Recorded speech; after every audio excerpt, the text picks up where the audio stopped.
توکلت علی اللہ لا حول ولا قوة الا باللہ العلی العظیم نحمد ونصلی علی رسولہ الکریم اما بعد فاعوذ باللہ من الشیطان الرجیم بسم اللہ الرحمن الرحیم الحمدللہ رب العالمین۔ اللہ تعالیٰ کا بڑا احسان عظیم کہ جس نے اپنے راستے پر ہمیں اس محفل کلمہ طیبہ کو سجانے، اس میں آنے اور اس کے تمام تر انتظامی امور میں شامل ہونے کی توفیق رحمت احسان عظیم عطا فرمایا۔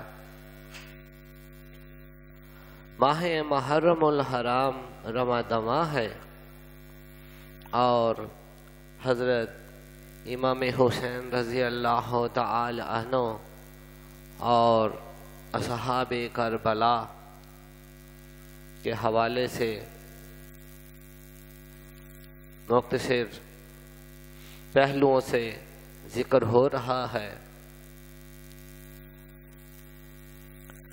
کہ جس طرح اس موضوع کے آغاز میں یہ بات واضح کی جا چکی ہے کہ اللہ تعالیٰ اپنے تمام محبوب بندوں کے ذکر کو اور ان کے خاص ایسے احوال، ایسے اقوال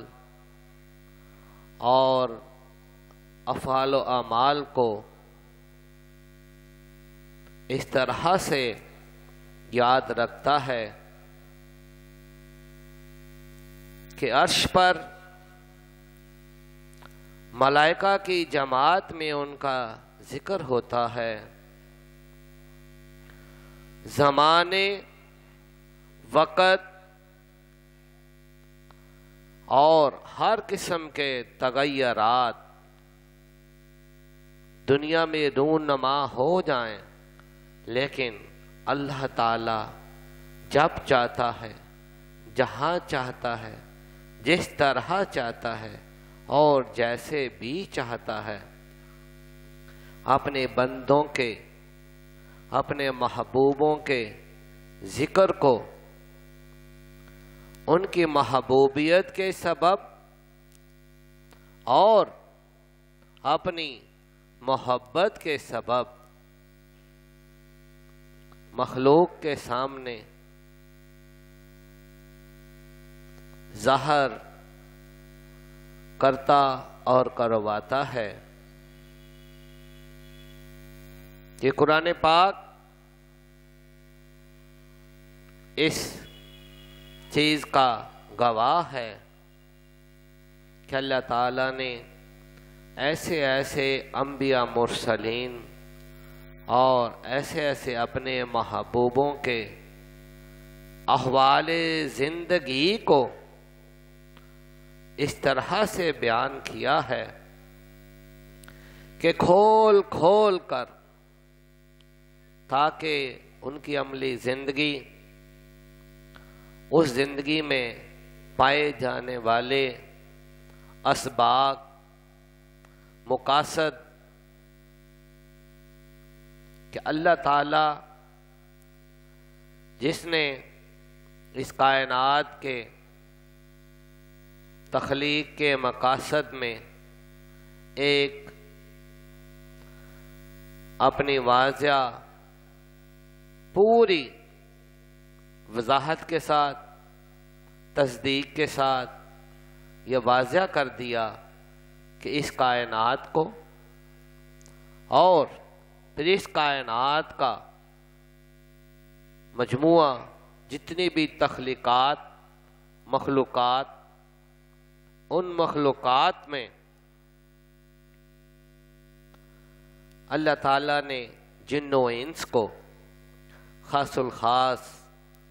یہ واضح کر دیا کہ بے شک میں نے جنوں اور انسانوں کو اپنی عبادت کے لیے تخلیق کیا ہے۔ تو قرآن پاک ہمیں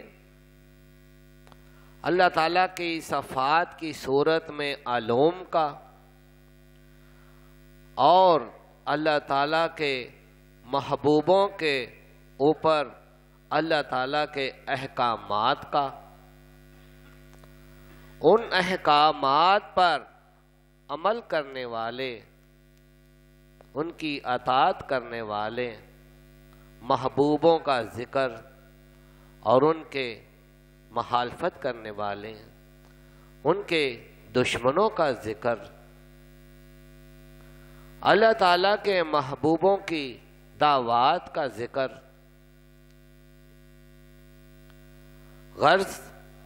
یہاں تک کہ ان کی زندگی کے واقعات جن کو جب ہم سنتے ہیں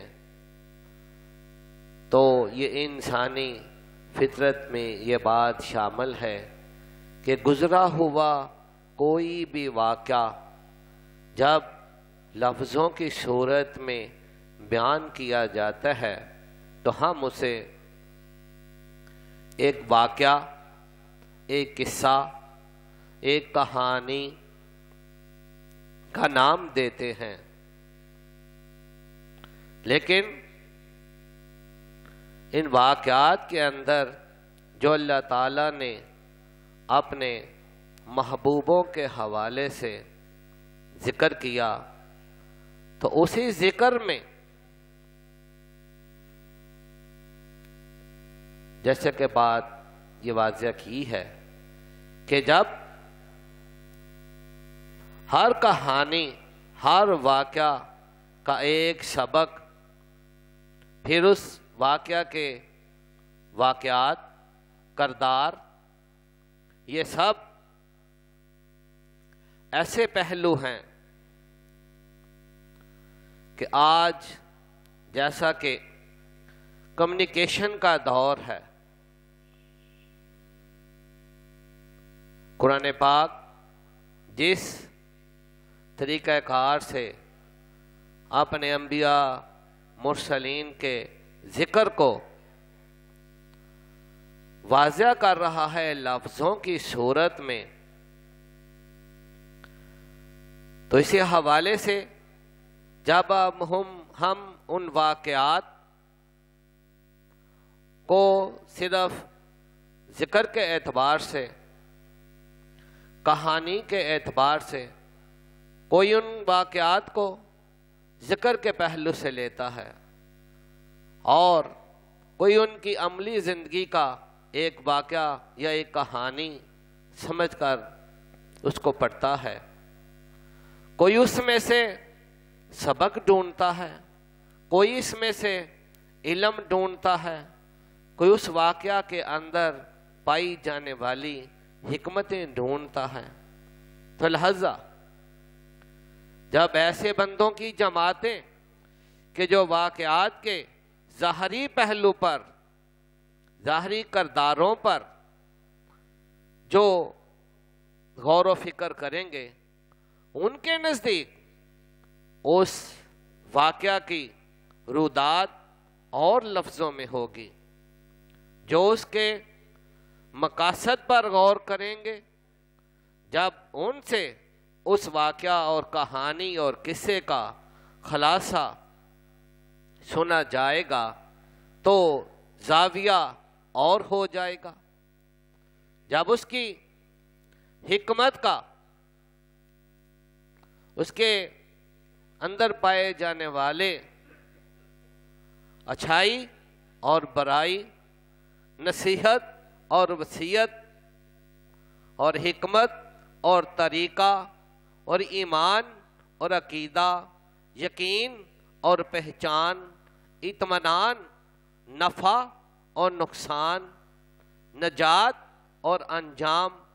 ایسے سارے پہلوؤں سے جو بھی جس پہلو سے غور کرے گا تو کہانی، واقعہ، قصہ کبھی بھی ایک جیسا ذکر نہیں ہو سکے گا۔ واقعات قرآن جب تک عربی کی صورت میں ہے،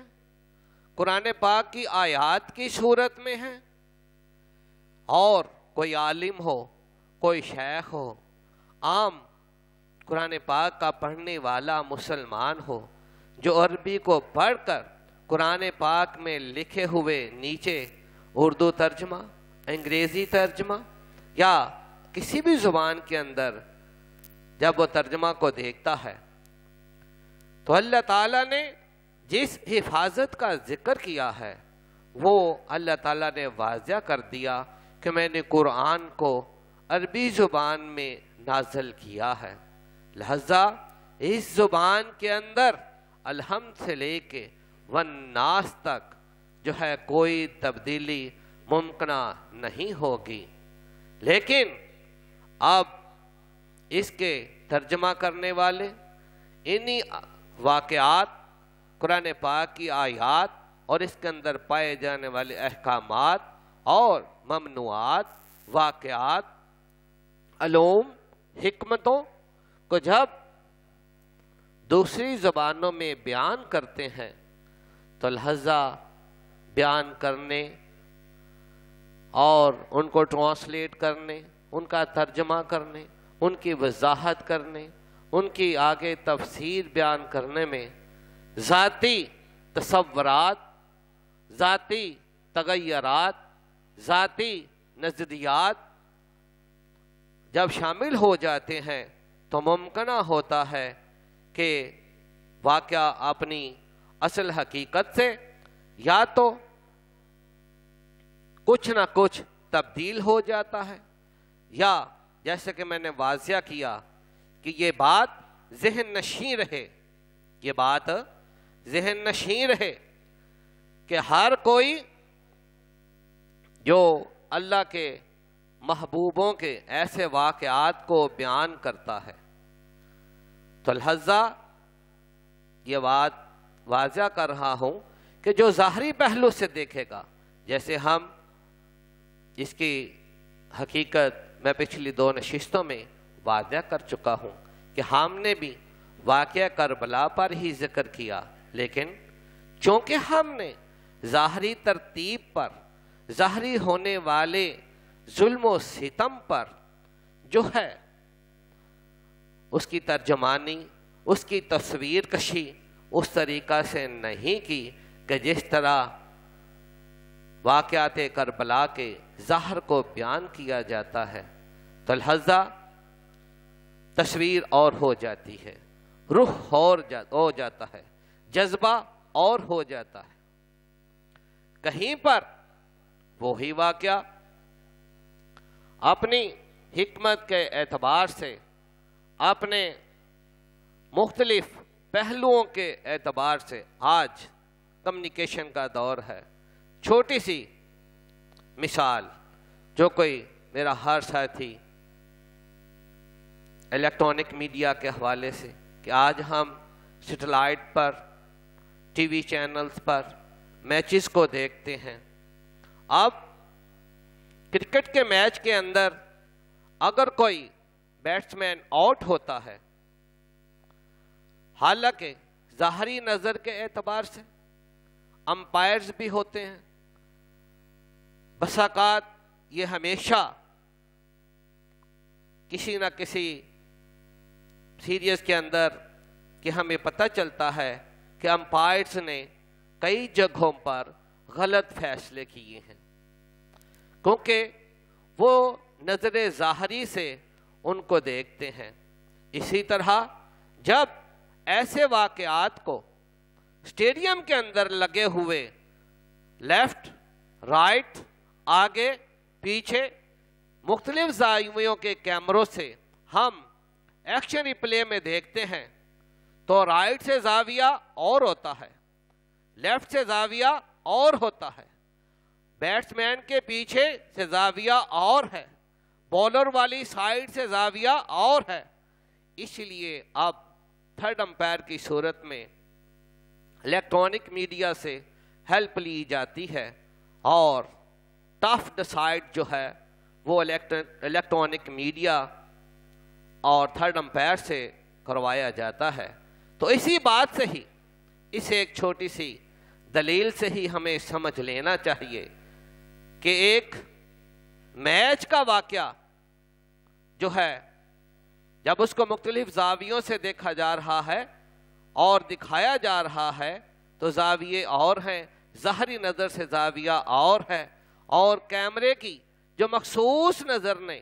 جو جب اس واقعہ کو ریکارڈ کر لیا تو جب اس کو ریپیٹ کر کے دوہرا کر دوبارہ دیکھا جاتا ہے تو رزلٹ اور آ جاتا ہے۔ لا الہ الا اللہ محمد رسول اللہ، لا الہ الا اللہ محمد رسول اللہ، لا الہ الا اللہ محمد رسول اللہ، امین صلی اللہ علیہ وآلہ وبارک وسلم۔ تو لہذا یہ قانون، یہ طریقہ کار ہمیشہ یاد رکھیں کہ فقط کو واقع کربلا کے متعلق ہی نہیں ہے، قرآن کی ہر آیت، حدیث مبارکہ کا ہر پہلو اور قرآن و حدیث میں پائے جانے والے سیرت النبی کے تمام تر واقعات، قرآن میں انبیاء مرسلین کے پائے جانے والے تمام تر واقعات کے متعلق ہمیشہ اس قانون کو مد نظر رکھیں کہ عربی زبان کے اندر جو ہے، قرآن پاک کی زبان کے اندر، حدیث مبارکہ کی زبان کے اندر، اور قرآن پاک میں ان واقعات کے ظاہری پہلو، باطنی پہلو، اس کے ماضی کے پہلو، اس کے مستقبل کے پہلو، یہ بھی سارے ان واقعات کا حصہ ہیں۔ سیرت النبی کے اندر جب ہم جاتے ہیں احادیث مبارکہ کے حوالے سے، تو یہ بھی بات یاد رہے کہ سیرت النبی بھی جو ہے وہ پورے بہت سے اقوال میں، احادیث مبارکہ میں، اس حدیث مبارکہ کے اندر قرآن پاک اور حضرت آدم علیہ السلام یہاں تک کہ اس سے بھی بہت سے پہلے ماضی کے اشارات سے وہ حدیث مبارکہ جڑی ہوتی ہے، اسی طرح حال کی بھی عکاسی کرتی ہے اور اسی طرح مستقبل کی طرف بھی رہنمائی کرتی ہے۔ تو لہذا قرآن پاک کے ایسے واقعات، سیرت النبی کے حوالے سے ایسے جو اشارات احادیث مبارکہ کے اندر ہیں، ان کے بھی بہت سے ایسے زاویے ہیں کہ جن کا ماضی کے ساتھ بھی گہرا تعلق ہے، حال کے ساتھ بھی گہرا تعلق ہے اور مستقبل کے ساتھ بھی گہرا تعلق ہے۔ تو یہ باتیں واضح کرنے کا مقصد یہی ہے کہ یہ قانون ہے کہ ہمیں چاہیے کہ ہم کوئی بھی واقعہ عالم ظاہر کے حوالے سے، کہ اگر کوئی ہمیں کسی بھی واقعہ کے ظاہری پہلو کے متعلق کوئی رہنمائی کی جا رہی ہے تو ہمیں اس کے ظاہری واقعات کو بھی دیکھنا ہے، اس کے اندر پائی جانے والی حکمتوں کو بھی دیکھنا ہے، اور جس طرح میں نے پہلے بھی واضح کیا تھا کہ ہر واقعہ کے اندر خالق سے لے کے مخلوق تک پازیٹیو، نیگیٹو، نیوٹرل ہر قسم کے کردار اور ہر قسم کے اسباق موجود ہوتے ہیں۔ تو ہمیں انہی پر غور و فکر کرنے کی ضرورت ہے، انہی سے ہمیں اپنے ایمان، عقیدے، یقین، پہچان اور اطمینان کو مضبوط کرنے کی ضرورت ہے۔ تو واقعہ کربلا کے حوالے سے آج ہم نبی کریم صلی اللہ علیہ وآلہ وسلم کی ذات مبارکہ کے حوالے سے، کیونکہ یہ نسبت آپ کی دور حیات سے جڑی ہوئی ہے اور اسے ہم آپ کی ذات مبارکہ سے کسی بھی پہلو سے الگ نہیں کر سکتے۔ تو اللہ تعالیٰ اپنے پاک کلام کے اندر ہمیں تھوڑا سا واقعہ کربلا کے ماضی پس منظر میں جانا ہے کہ اللہ تعالیٰ اپنے پاک کلام کے اندر بیت رضوان کا ذکر کرتا ہے۔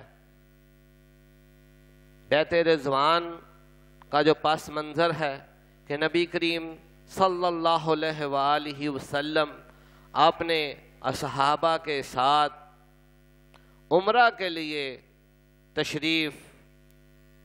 خانہ کعبہ مکہ مکرمہ کی طرف جا رہے ہیں۔ حدیبیہ کے مقام پر جو ہے ٹھہراؤ کیا جاتا ہے۔ یہ واقعات بیت رضوان کے حوالے سے تقریباً ہمارے تمام مسلمان بہن بھائیوں کو تقریباً معلوم ہی ہے، لیکن اس کے حوالے سے یہ بات کہ اس وقت نبی کریم صلی اللہ علیہ وآلہ وسلم کا یہ سفر مکہ جو ہے کوئی جنگ و جدل کی نیت سے نہیں ہے، اور نہ ہی کوئی جنگی ساز و سامان ہے، اور نہ ہی کوئی جنگی نیت ہے، نہ ہی جنگ کا کوئی تصور ہے۔ غرض نبی کریم صلی اللہ علیہ وآلہ وسلم کے صلح حدیبیہ، بیت رضوان، یعنی یہ واقعہ ان تمام ناموں سے جانا پہچانا جاتا ہے۔ بیت کو پہچان رکھنے والے بیت رضوان کی نسبت سے بھی اسے جانتے ہیں، اور اس کا جو تکمیل کا مرحلہ ہوا وہ صلح حدیبیہ کے حوالے سے ہے، تو لہذا بہت سے کتابوں کے حوالے سے بھی علم رکھنے والے اسے صلح حدیبیہ کے حوالے سے بھی جانتے ہیں۔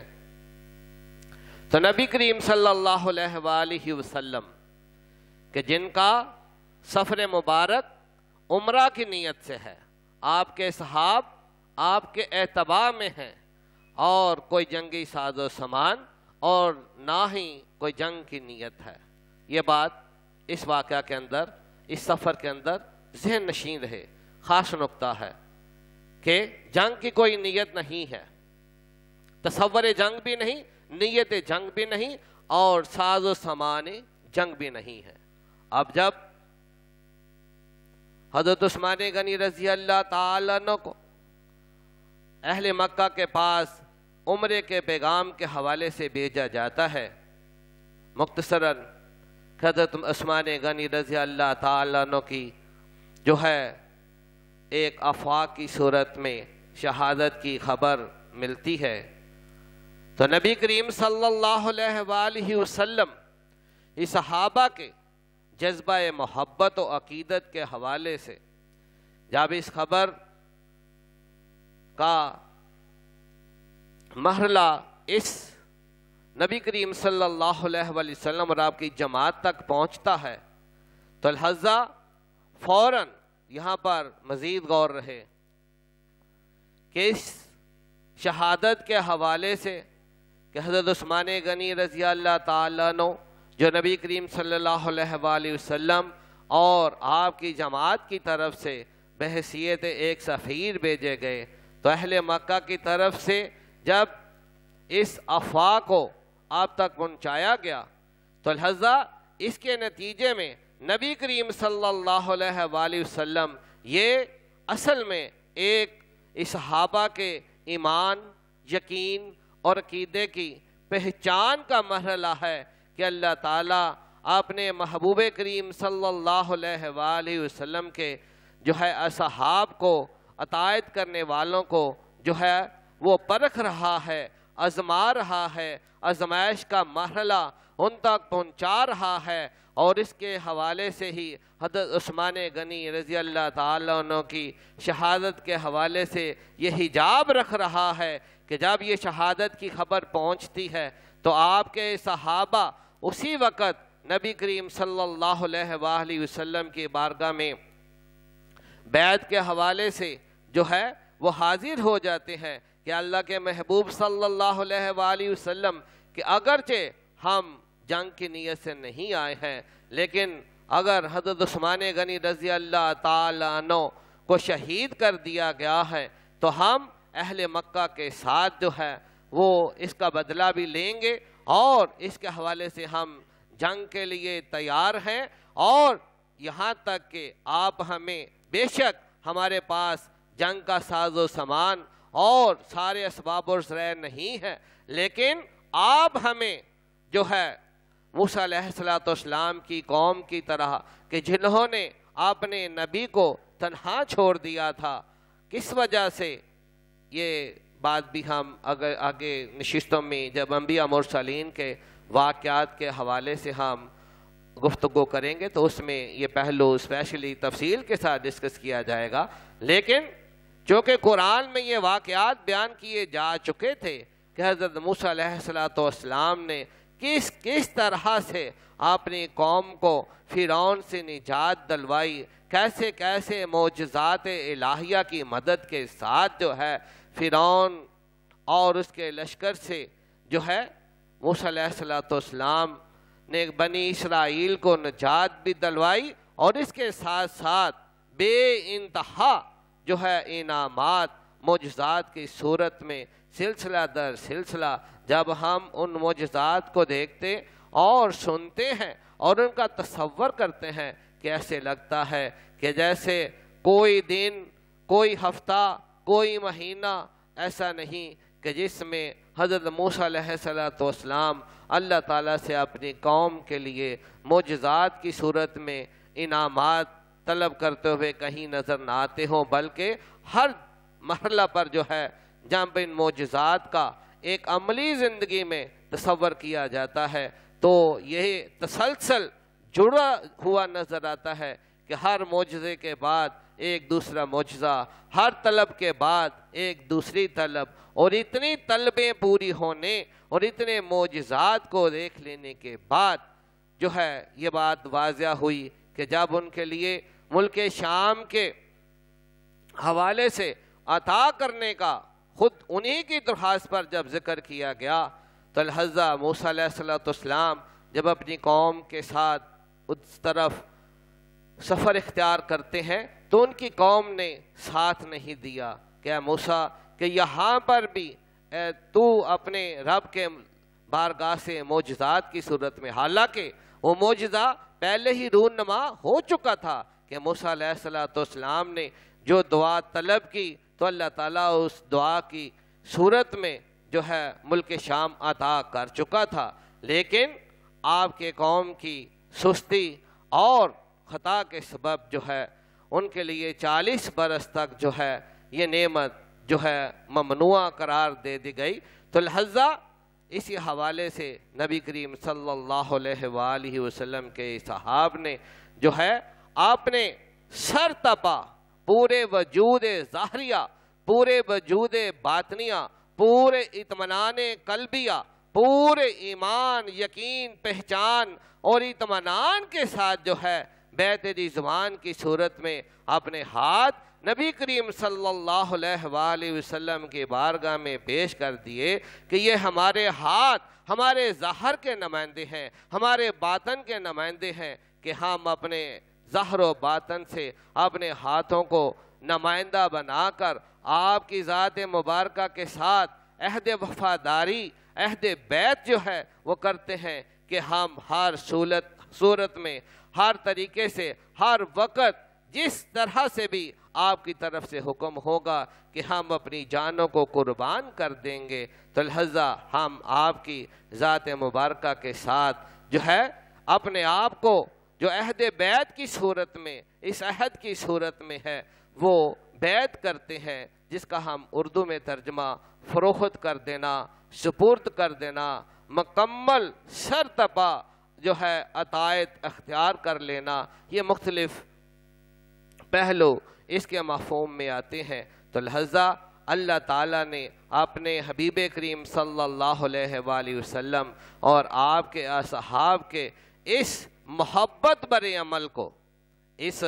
محبت برے عمل کو اتنا پسند کیا کہ اس کا ذکر قرآن پاک میں اس طرح سے مذکور کیا کہ محبوب صلی اللہ علیہ وآلہ وسلم کہ جنہوں نے آپ کے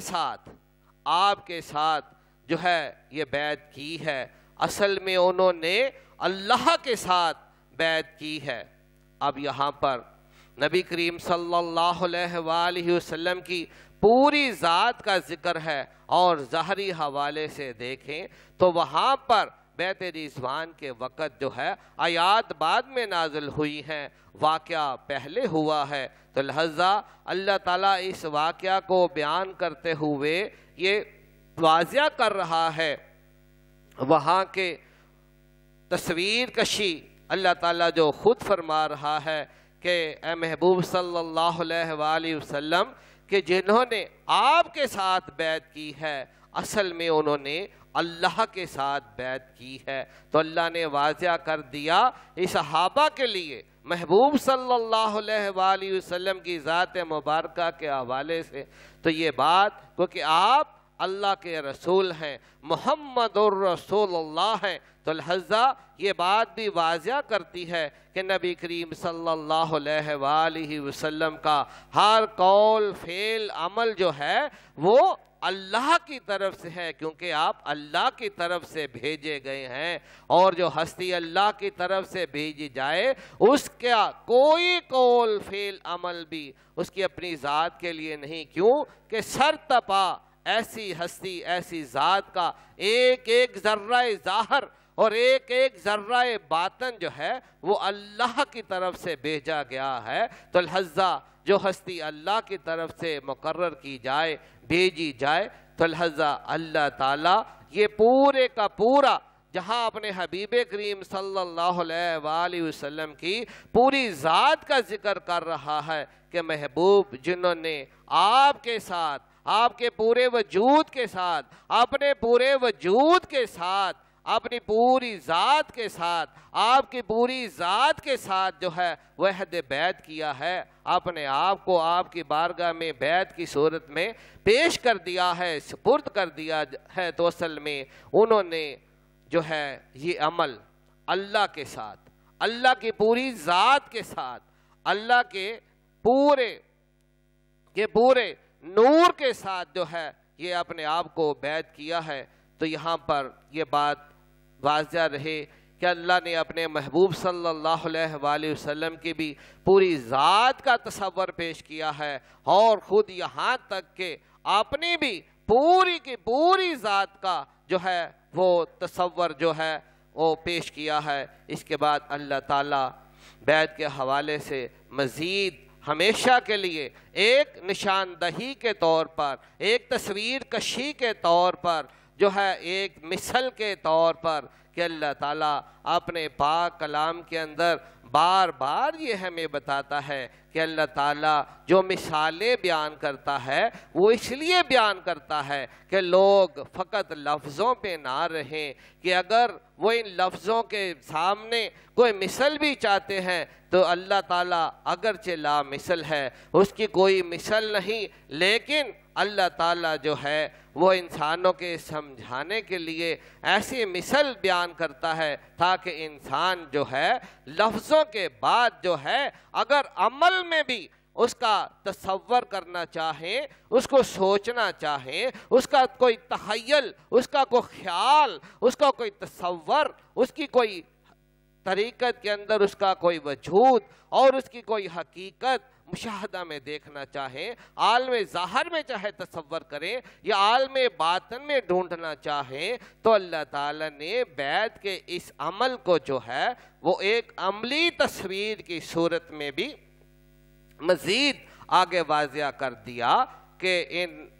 دو مراحل کے بعد پہلے تو واضح کیا کہ محبوب جنہوں نے آپ کی پوری ذات کے ساتھ اپنی پوری ذات کو بیعت کر دیا ہے، اصل میں انہوں نے اللہ تعالیٰ کی پوری ذات کے ساتھ خود کو جو ہے بیعت کیا ہے۔ یہ بات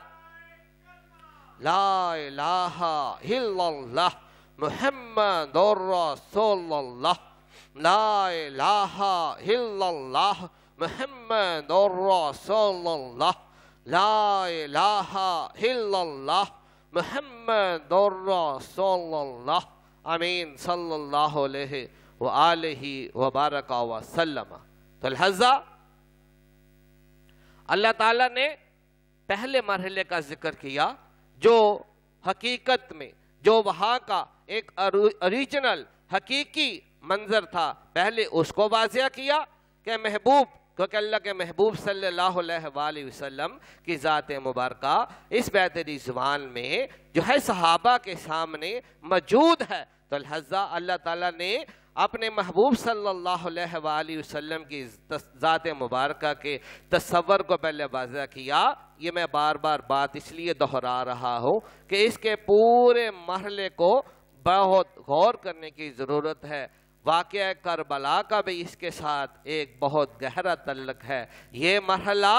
ماضی یعنی ازل سے جڑتا ہوا اس مرحلے تک بھی آتا ہے، اور اس کا اثر جو ہے وہ نبی کریم صلی اللہ علیہ وآلہ وسلم کے سیرت النبی سے ہوتا ہوا واقعہ کربلا کے روٹ تک بھی پہنچتا ہے، اور یہ سفر وہاں سے آگے ابد تک جو ہے وہ چلے گا۔ اس لیے اس پہلو کو جو ہے نقطے کو تاکیدی طور پر واضح کیا جا رہا ہے کہ ظاہر میں اللہ کے محبوب صلی اللہ علیہ وآلہ وسلم کی ذات مبارکہ ظاہری طور پر موجود ہے، اور اللہ نے اسی ظاہری ذات مبارکہ کو بھی واضح کیا کہ محبوب صلی اللہ علیہ وآلہ وسلم کہ جنہوں نے آپ کی پوری ذات کے ساتھ جو ہے اپنی پوری ذات کو بیعت کر دیا ہے، اور اصل میں انہوں نے اللہ کی پوری ذات کے ساتھ جو ہے اپنی پوری ذات کو بیعت کیا ہے۔ یہ تو ہے وہاں کی منظر کشی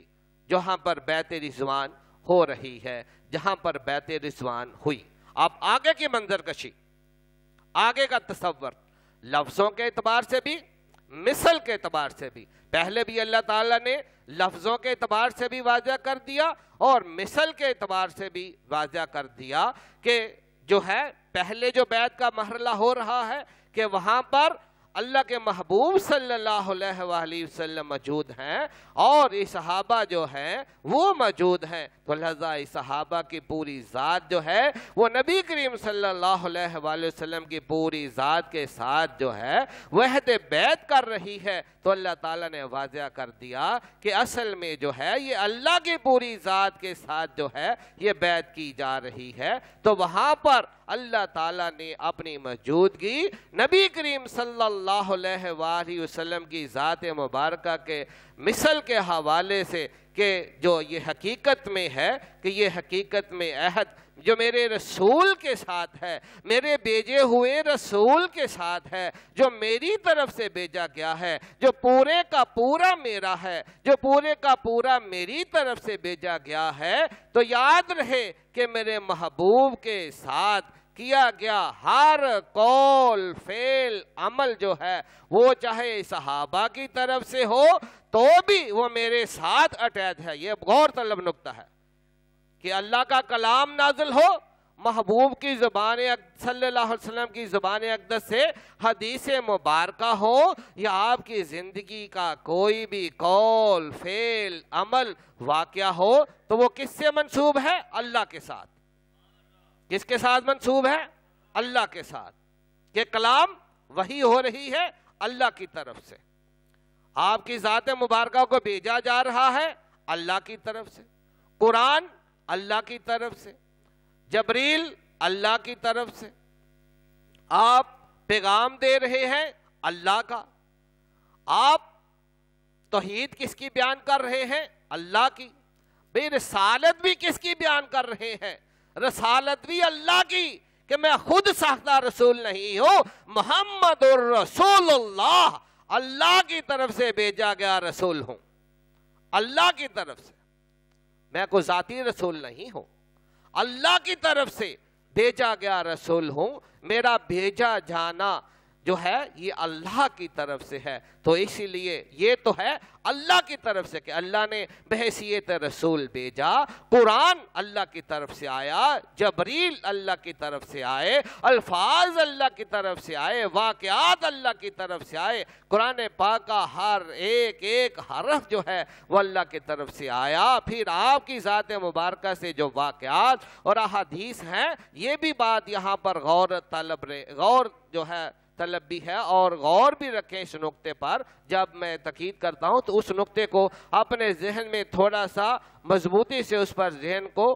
غور کے ساتھ جو ہے وہ جمایا کریں کہ ہر چیز جو ہے یہ بات واضح کر رہی ہے کہ بیعت کے یہ مرحلہ پوری ذات کا تصور ہے کہ محبوب صلی اللہ علیہ وسلم جنہوں نے آپ کی پوری ذات کے ساتھ بیعت کی ہے. بیعت تو صحابہ نے کی ہے نا. یہ ایک دو رخ کا معاملہ ہے. یہاں پر ہم دو رخ سے بات کر رہے ہیں کہ ایک رخ ہے اللہ کی طرف سے, جیسے آسمان سے کوئی رسی آتی ہے تو ایک اس کا سرا آسمانوں کی طرف ہے, تو دوسرا سرا کس طرف ہے؟ زمین کی طرف. بھائی رسی کے دو سرے ہوئے نا. اسی طرح اس واقعہ کے اندر جو ہے وہ دو پہلو واضح ہیں, ایک اللہ کی طرف سے, ایک اللہ کے مخلوق کہہ لیں بندوں کی طرف سے. تو لہذا اللہ کے محبوب صلی اللہ علیہ وآلہ وسلم کی ذات مبارکہ کہ آپ اللہ کے رسول ہیں, محمد الرسول اللہ ہیں, تو لہذا آپ کا ہر ایک قول فعل عمل وہ جس کے متعلق بھی ہے تو لہذا وہ اللہ کی طرف سے ہے. تو لہذا اسی طرح جب صحابہ نے اپنے پورے دستے ظاہریہ کو نمائندہ بنا کر جو ہے اپنے پورے ظاہر و باطن سے سرتپا پورے ایمان, یقین, پہچان, عقیدے, غرض اول تاخر ظاہر تا باطن جو ہے جب اللہ کے محبوب صلی اللہ علیہ وآلہ وسلم کے ساتھ بیعت کی. اب یہ معاملہ تو صحابہ کی طرف سے آیا. اب یہ معاملہ اس صحابہ کی طرف سے کہ اس میں عملی کردار کن کا ہے کہ ان الذین کہ جنہوں نے آپ کی ذات کے ساتھ بیعت کی ہے. یہ معاملہ اس صحابہ کی طرف سے ہو رہا ہے کہ جنہوں نے آپ کی ذات کے ساتھ بیعت کی ہے. اصل میں انہوں نے پھر ان کا درجہ اللہ کے محبوب صلی اللہ علیہ وآلہ وسلم جو بیعت رضوان میں عملی طور پر ظاہری طور پر موجود ہیں, تو لہذا اللہ تعالیٰ نے اس کا تعلق جو ہے عرش تا فرش, مکان لا مکان, جہاں جہاں بھی اس کا نور دائمی اور حقیقی ہے وہاں تک پوری ذات کے ساتھ جوڑ دیا کہ انہوں نے اصل میں حقیقت میں جو ہے وہ اللہ کے ساتھ بیعت کی ہے. تو لہذا یہ بات یہاں غور طلب بھی ہے اور یہ نقطہ ہمیشہ ذہن نشین رہے کہ جب اللہ کی طرف سے بھی محبوب صلی اللہ علیہ وآلہ وسلم کوئی بات کرتے ہیں, اپنی ذات کے حوالے سے بھی کرتے ہیں, اگر اس میں ریفرنس اللہ تعالیٰ کا نام بھی دیا جائے جیسے کہ وحی ہے, اس میں تو کھلا ریفرنس اللہ تعالیٰ کی ذات مبارکہ کا ہے, لیکن اس وحی کے ساتھ ساتھ جو ہے یہ بات بھی یاد رہے کہ یہ واقعہ, یہ فرمان مبارک جو بیعت کے متعلق یہاں پر واضح کیا جا رہا ہے, تو یہ ظاہر کے حوالے سے بھی, باطن کے حوالے سے بھی, یہ ماضی حال اور مستقبل کے حوالے سے بھی یہ بات واضح کی جا رہی ہے کہ نبی کریم صلی اللہ علیہ وآلہ وسلم کیونکہ بیعت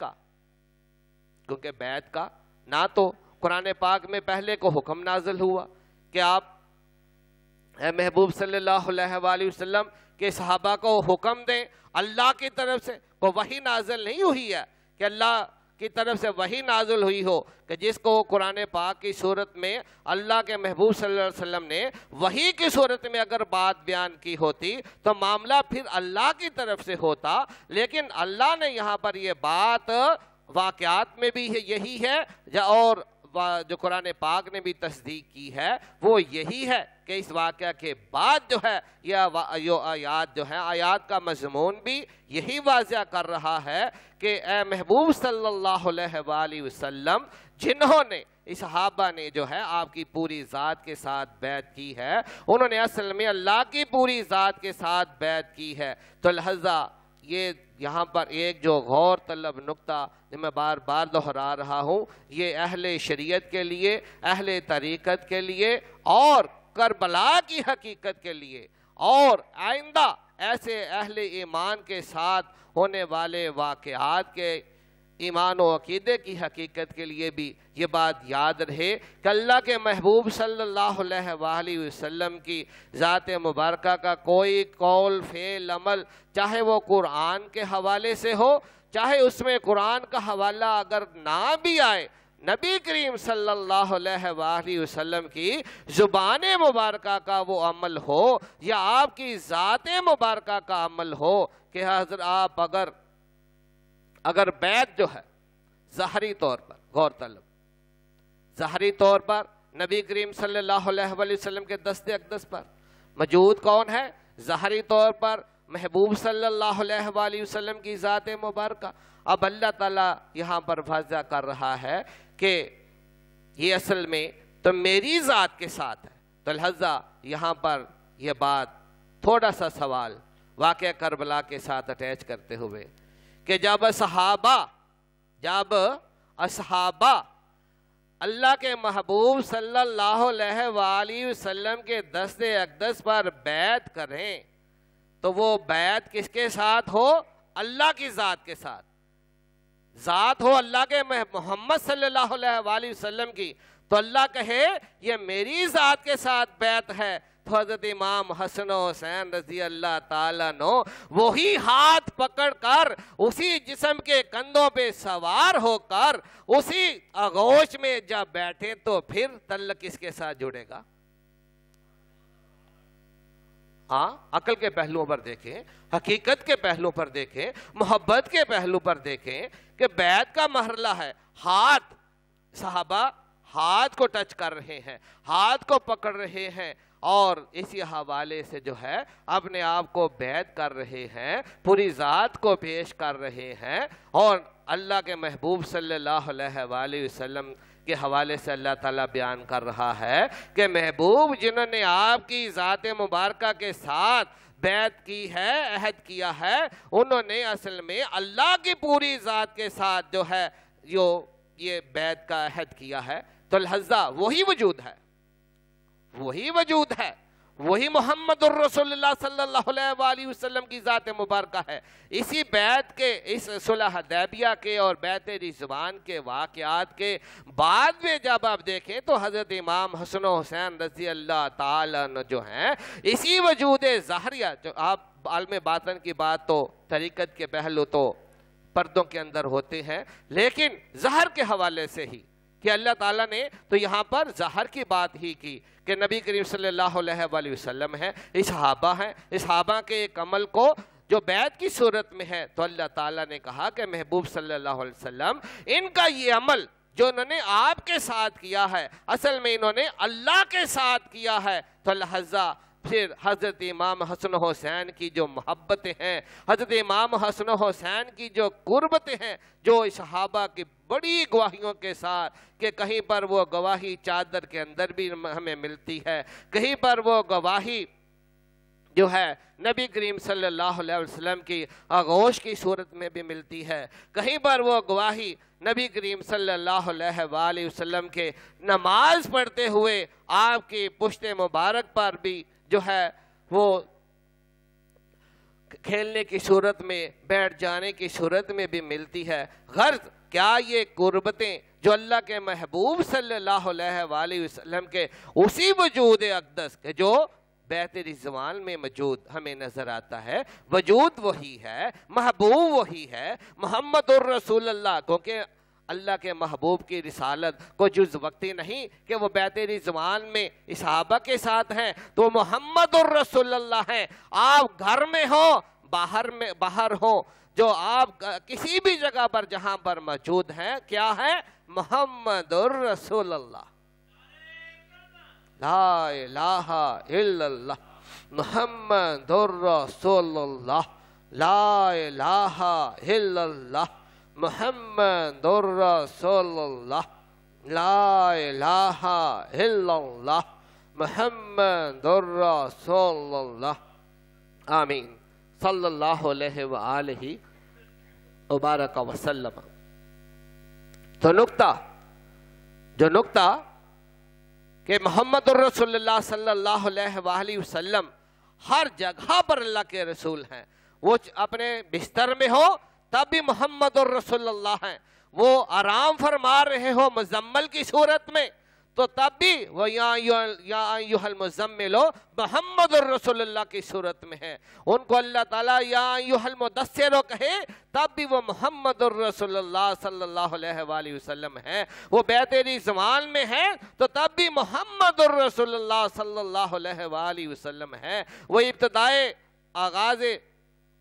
وحی میں وہ غار حرا میں ہے تو تب بھی محمد الرسول اللہ صلی اللہ علیہ وآلہ وسلم ہے۔ جب آپ دعوت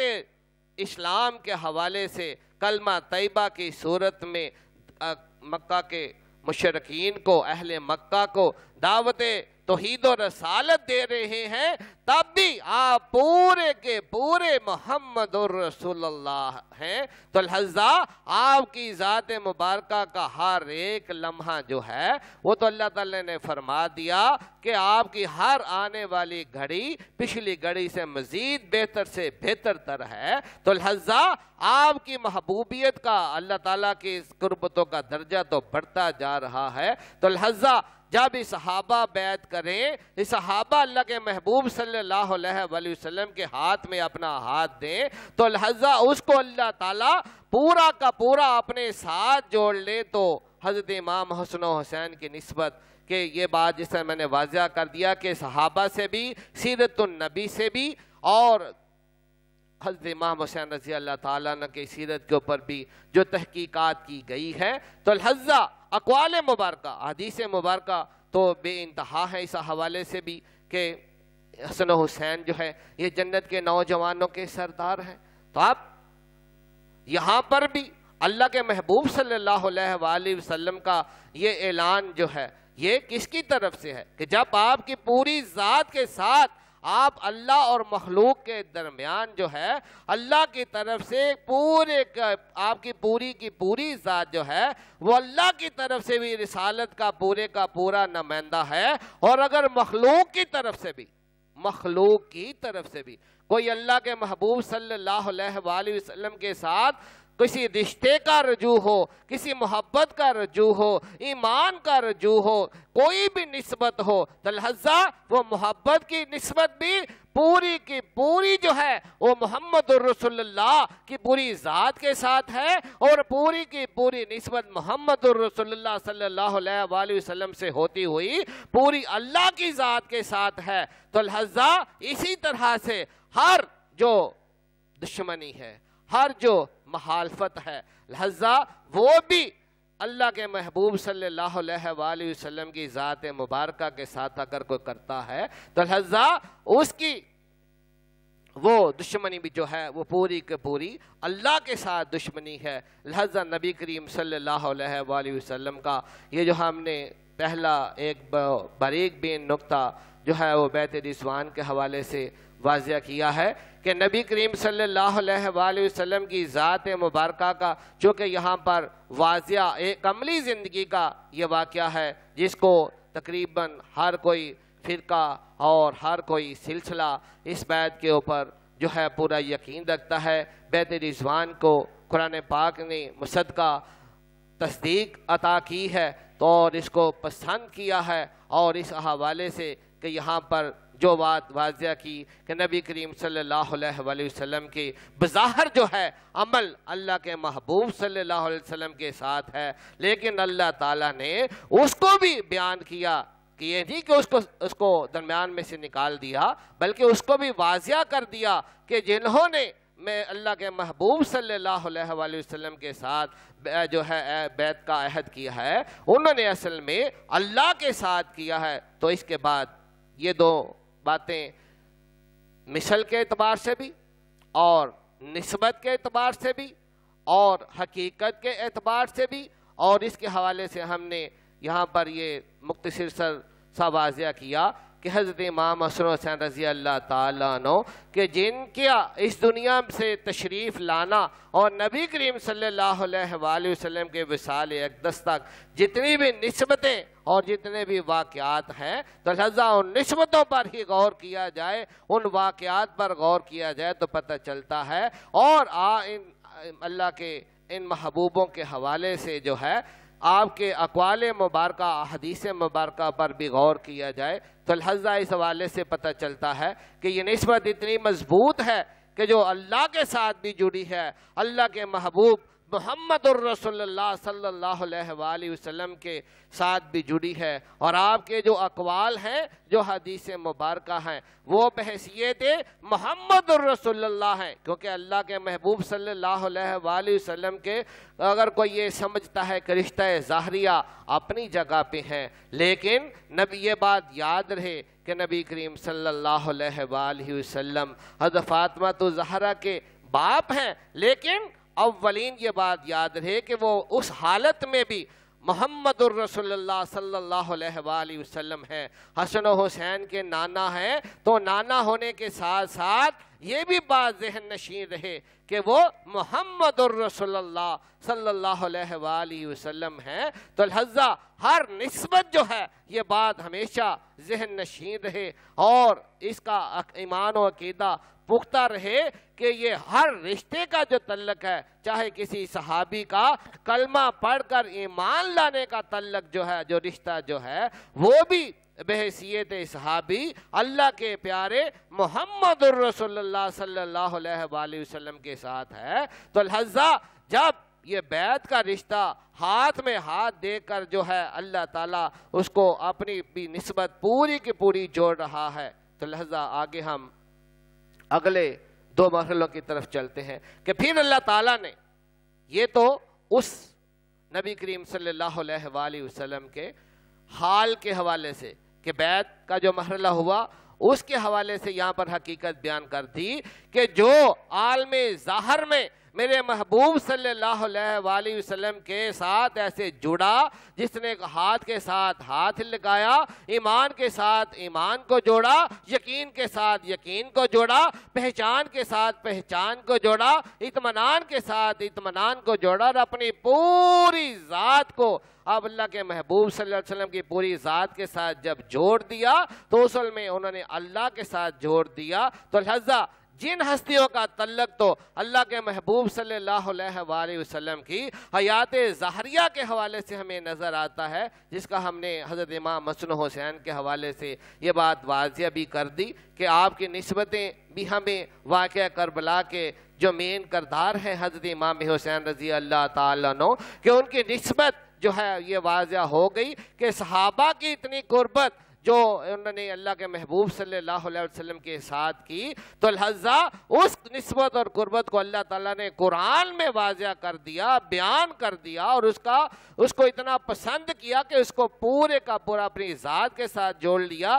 تو اسی پہلو سے ہمیں حضرت امام حسین رضی اللہ تعالیٰ عنہ کی محبتوں کو، قربتوں کو، اور آپ کا نبی کریم صلی اللہ علیہ وسلم کے ساتھ جو بھی جس طریقے سے بھی جن احادیث کی صورت میں یا جن حالات زندگی کی صورت میں، گھریلو زندگی کی صورت میں، جو ہے آپ کی تربیت کی صورت میں، پرورش کی صورت میں، اور آپ کے پرورش کے ہر ایک مرحلے کی صورت میں جو بھی واقعات ہمارے سامنے ہیں، تو ان کے حوالے سے ہمیں یہ ذہن نشین رکھنا چاہیے کہ یہ سب کچھ بھی محبتیں اللہ کے محمد الرسول اللہ صلی اللہ علیہ وآلہ وسلم کے ساتھ بھی ہیں، اور اللہ کے محمد الرسول اللہ صلی اللہ علیہ وسلم کی وسیلے سے جو ہے یہ اللہ کے ساتھ بھی اسی طرح سے جڑی ہوئی ہیں، جس طرح کے بیعت رضوان جو ہے وہ اللہ کے محبوب صلی اللہ علیہ وآلہ وسلم سے ہوتی ہوئی اللہ کے ساتھ جڑ جاتی ہے۔ اسی طرح حضرت امام حسین رضی اللہ تعالیٰ عنہ کا جتنا بھی وقت جو ہے اللہ کے محبوب صلی اللہ علیہ وآلہ وسلم کی قربتوں میں گزرا ہے، آغوش میں گزرا ہے، ظاہری جسم کی نسبتوں میں گزرا ہے، اور آپ کے جو اقوال اور احادیث کی صورت میں حضرت امام حسن حسین اور خاص طور پر حضرت امام حسین رضی اللہ تعالیٰ عنہ کے لیے ہیں، تو یہ بھی یہاں پر ہمیں ذہن نشین رکھنا چاہیے کہ یہ اللہ کے محبوب صلی اللہ علیہ وآلہ وسلم کی زبان مبارک سے نکلے ہوئے کلمات جو ہیں یہ بھی من جانب اللہ ہیں کہ اللہ کی رحمت اس میں شامل ہیں۔ یہاں پر ہم فقط یہ نہیں کہہ سکتے یہ فقط نانا ہونے کے حوالے سے عطائیں ہیں، یہ اللہ کی طرف سے عطائیں ہیں، یہ محمد الرسول اللہ صلی اللہ علیہ وآلہ وسلم کے ذریعے سے کی گئی عطائیں ہیں۔ تو لہذا اس میں یہ جو صرف فقط نسبت کو مد نظر رکھتے ہیں، لیکن نسبت کا درجہ اس میں ضرور شامل ہے، لیکن اس میں اللہ کی نسبت کو کیونکہ اللہ کے محبوب صلی اللہ علیہ وآلہ وسلم کی کوئی نسبت بھی جو ہے وہ اپنی جگہ پہ، لیکن اس نسبت کے اندر اللہ کی معرفت اور حقیقت ہر حالت میں چھپی ہے، موجود ہے، یا بعد میں بھی ظاہر ہو، تو لہذا اس حقیقت کو مد نظر رکھ کر ہی ایسی احادیث مبارکہ جو ہے وہ بیان کی گئی ہیں۔ یہ بات جو ہے جو بہت سے ہمارے اسلامی معاشرے کے اندر بھی خاص طور پر اور نان مسلم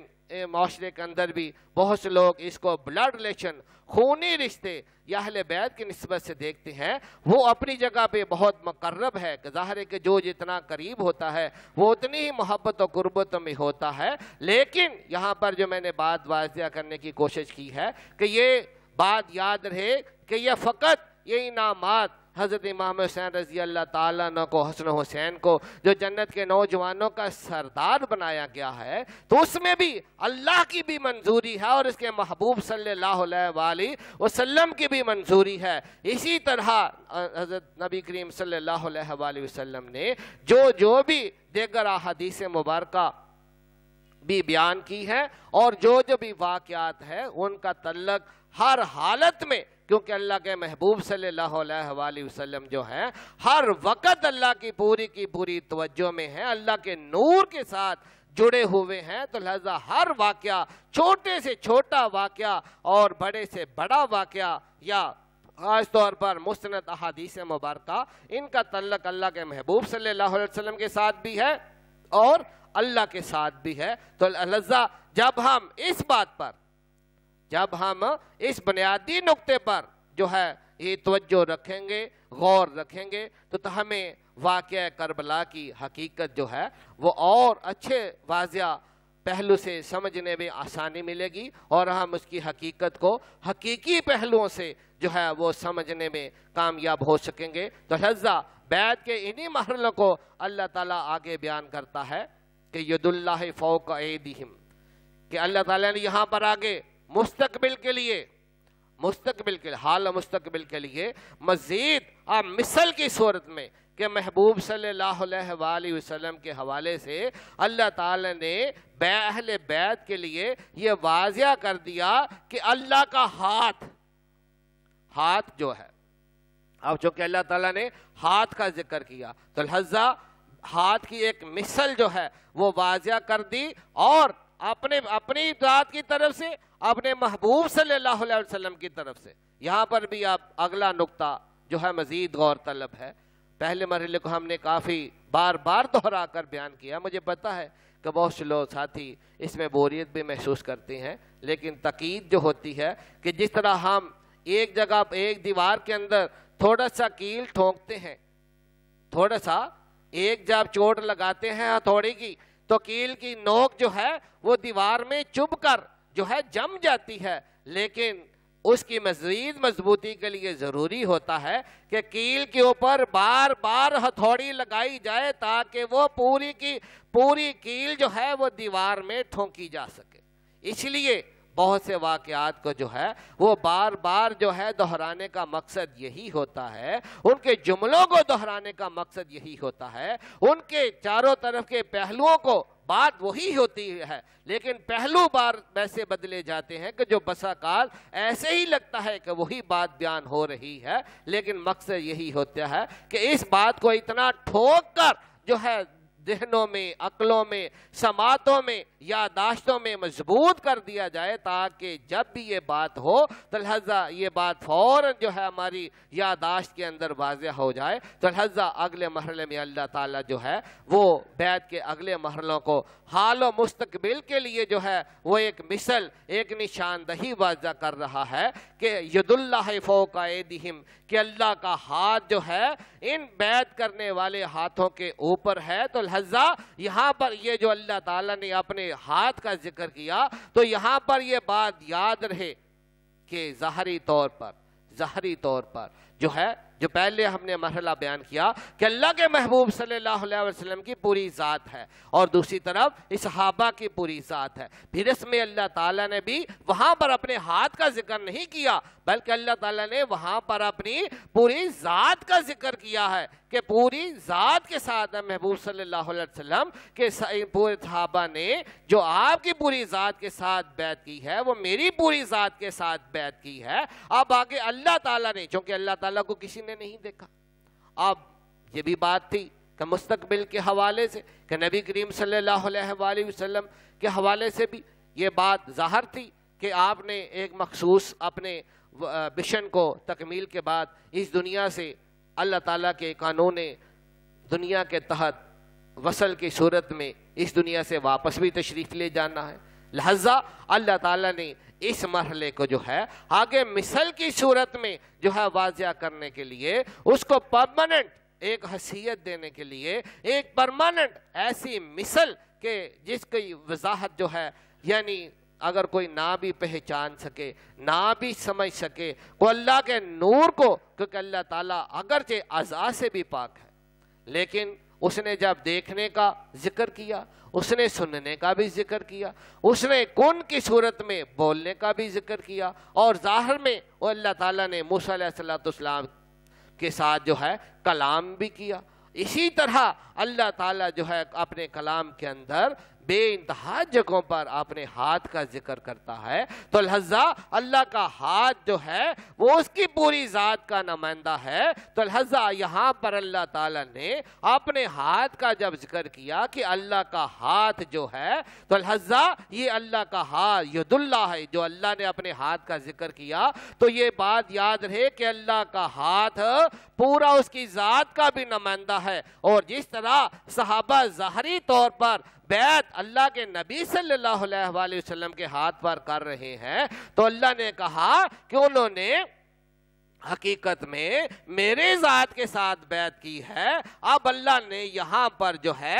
اپنے محبوب کی ذات کو، اپنی پوری ذات کی نمائندگی کو جو ہے اور ید اللہ ہے اپنے ہاتھ کی صورت میں واضح کر دیا کہ آئندہ آنے والے کہ یہ جو محبت کا سلسلہ شروع ہوا ہے، یہ اپنے آپ کو جو ہے بیعت کرنے کا سلسلہ شروع ہوا ہے کہ میں نے اس کو اتنا پسند کیا ہے کہ کوئی اس بیعت کے پیچھے جو میں نے بتایا کہ جنگ کے حالات پیدا ہو چکے ہیں کہ حضرت عثمان غنی رضی اللہ تعالیٰ عنہ کی شہادت کی خبر سن کر جو ہے عمرے کا تصور جو ہے وہ سائڈ پہ ہو گیا ہے، اور جو ہے وہاں جنگ کے حالات ہیں۔ تو صحابہ جو ہیں یہ نہیں کہہ رہے کہ ہم مدینہ واپس جائیں، ساز و سامان لے کر آئیں، باقی صحابہ کو لے کر آئیں، پوری جنگ کی تیاری کے ساتھ آئیں، بلکہ پوری حقیقت کے ساتھ وہیں کے وہیں اسی کی اسی حالت میں، اسی جس قسم کے بھی ساز و سامان کی جنگی ساز و سامان کی سہولت نہیں بھی ہے، تو لیکن اپنی پوری ذات کو قربان کرنے کے حوالے سے انہیں اپنے آپ کو بیعت کر دیا، سپرد کر دیا، فروخت کر دیا کہ اللہ کے محبوب صلی اللہ علیہ وآلہ وسلم آپ جیسا حکم فرمائیں گے، اگر آپ سمندر میں ہمیں کہیں گے تو ہم اس میں بھی چھلانگ لگا دیں گے، اور اپنی جانوں کو آپ کے حکم کے تابع کر دیا، اپنے پوری ذات کو جو ہے آپ کی جو ہے آپ کے دست اقدس پر جو ہے آپ کی ذات مبارکہ کے آگے سپرد کر دیا تو لہذا اللہ تعالیٰ نے مستقبل کے حوالے سے، حال و مستقبل کے حوالے سے، عالم و ظاہر و باطن کے حوالے سے پھر جو ہے اس نمائندگی کو جو ہے وہ ایک مثل کی صورت میں جو ہے، جس طرح اللہ تعالیٰ بار بار اپنے کلام میں فرماتا ہے، جس طرح کلمہ طیبہ کا ذکر کیا تو اللہ تعالیٰ وہاں پر بھی یہی بیان کر رہا ہے کہ اللہ تعالیٰ انسانوں کے لیے یہ مثالیں، یہ مثلیں جو بیان کرتا ہے، یہ جو مثالیں مثل کی صورت میں بیان کرتا ہے تاکہ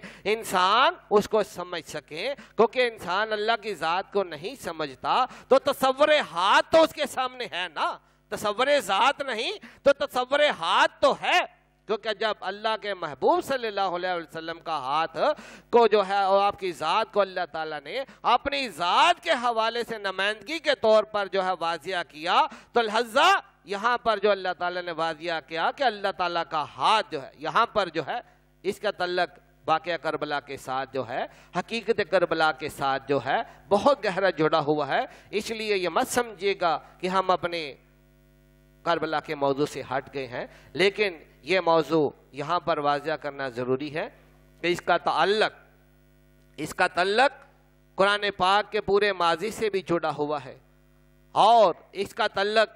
قرآن پاک کے اس حال کے حوالے سے ہے کہ جس کا اس میں ذکر کیا جا رہا ہے، اور قرآن پاک کا اس دور وقت کا جو حال ہے کہ اللہ تعالیٰ نے بیان کر دیا کہ محبوب صلی اللہ علیہ وسلم جنہوں نے آپ کی ذات کے ساتھ اپنی ذات کو بیعت کر دیا ہے، انہوں نے اصل میں اللہ کے ساتھ جو ہے، اللہ کی ذات کے ساتھ اپنے پوری ذات کو بیعت کیا ہے، تو یہ حال ہے، اور اس کا مزید حال مستقبل کی تصویر کشی، اس کی ایک مثل، اس کی ایک مشابہت، اس کی ایک نمائندگی، اس کی ایک حقیقت، اس پورے وجود کا ایک تصور جس میں وجود محمد الرسول اللہ بھی ہے اور وجود لا الہ الا اللہ بھی چھپا ہے، تو اللہ تعالیٰ نے واضح کر دیا کہ یہ دلہ ہے کہ اللہ کا ہاتھ میری نمائندگی کی صورت میں بھی اور میرے محبوب صلی اللہ علیہ وآلہ وسلم کی بھی پوری ذات کی نمائندگی کی صورت میں جو ہے وہ موجود ہے، کن کے اوپر؟ ید اللہ فوق ایدیہم، کہ لہذا یہاں پر یہ بات ذہن نشین ہے۔ اگر لفظوں پر غور کریں، جس طرح میں نے آغاز میں بیان کیا کہ لفظوں پر بات کریں تو یعنی اور مفہوم آ جاتا ہے کہ پہلے اللہ تعالیٰ نے واضح کر دیا اپنے محبوب صلی اللہ علیہ وسلم کی پوری ذات کا، صحابہ کی پوری ذات کا، اپنی پوری ذات کا، اب آگے جو ہے فقط ہاتھ کا ذکر ہو رہا ہے، اللہ نے اپنے ہاتھ کا ذکر کیا، تو جس طرح پہلے بیعت ظاہر میں ہوئی، وہاں ظاہر میں اللہ موجود نہیں ہے، لیکن اللہ تعالیٰ نے اپنی موجودگی وہاں عالم ظاہر میں کر دی۔ غور طلب نکتہ ہے، غور طلب،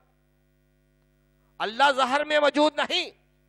کون موجود ہے؟ اللہ کے محمد الرسول اللہ۔ بھائی بیعت کے وقت کون موجود ہے؟ محمد الرسول اللہ۔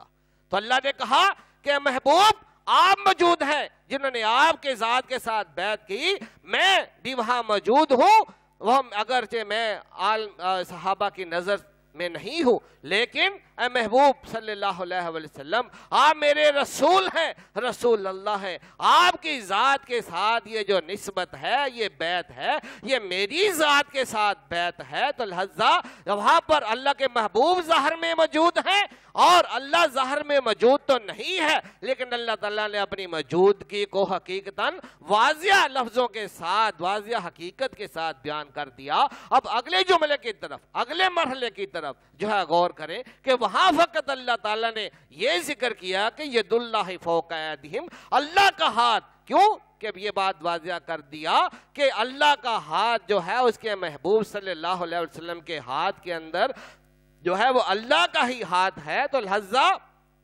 اب آگے فقط اللہ تعالیٰ اپنے ہاتھ کا ذکر کر رہا ہے، کیونکہ وہ ذات ازلی ہے، ذات ابدی ہے، ذات دامی ہے، ذات اول و آخر و ظاہر و باطن ہے۔ پتہ ہے کہ اللہ کے محبوب صلی اللہ علیہ وسلم نے اس دنیا ظاہر سے پردہ فرمانا ہے، تو لہذا اللہ تعالیٰ نے اپنی نمائندگی اور اپنے یہاں پر جو یہ لوگ سمجھتے ہیں کہ فقط اللہ کا ہاتھ بیعت والوں کے اوپر ہے، جس طرح جب بیعت ہو رہی ہے وہاں عالم ظاہر میں اللہ کے محمد الرسول اللہ ہے، تو اللہ تعالیٰ اس کو اس نسبت کو لے کر جو ہے اپنی ذات کے ساتھ اس بیعت کو جوڑ رہا ہے، اپنی ذات کے ساتھ بیعت قرار دے رہا ہے، اس کو کنفرم کر رہا ہے، تو لہذا یہ کیسے ہو سکتا ہے کہ مستقبل کے لیے وہ اپنے ہاتھ کا ذکر کرے اور اس ہاتھ میں اللہ کے محبوب کا ہاتھ نہ ہو؟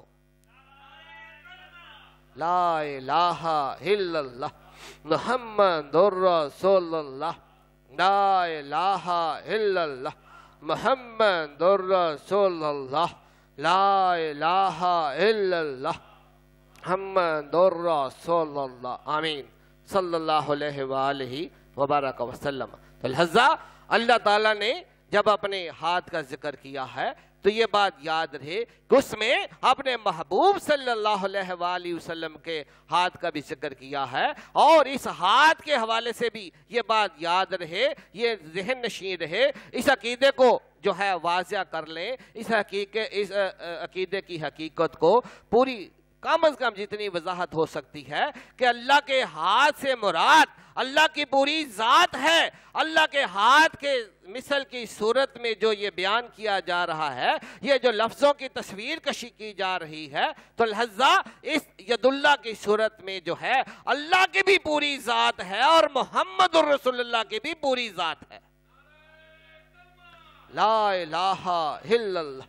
محمد الرسول اللہ، لا الہ الا اللہ محمد الرسول اللہ، لا الہ الا اللہ محمد الرسول اللہ، آمین صلی اللہ علیہ وآلہ وبارک وسلم۔ تو لہذا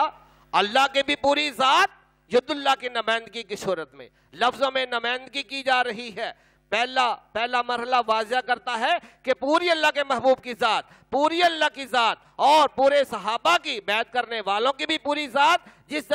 دست اقدس پر بیعت کی جا رہی ہے اس کی بھی پوری ذات، اور جو اپنے ساتھ جوڑ رہا ہے اس کی بھی پوری ذات۔ تو لہذا اگلے مراحل میں بھی یہ بات یاد رہے کہ جیسے میں نے بتایا کہ جیسے میں نے آغاز گفتگو بیان کیا کہ لفظ،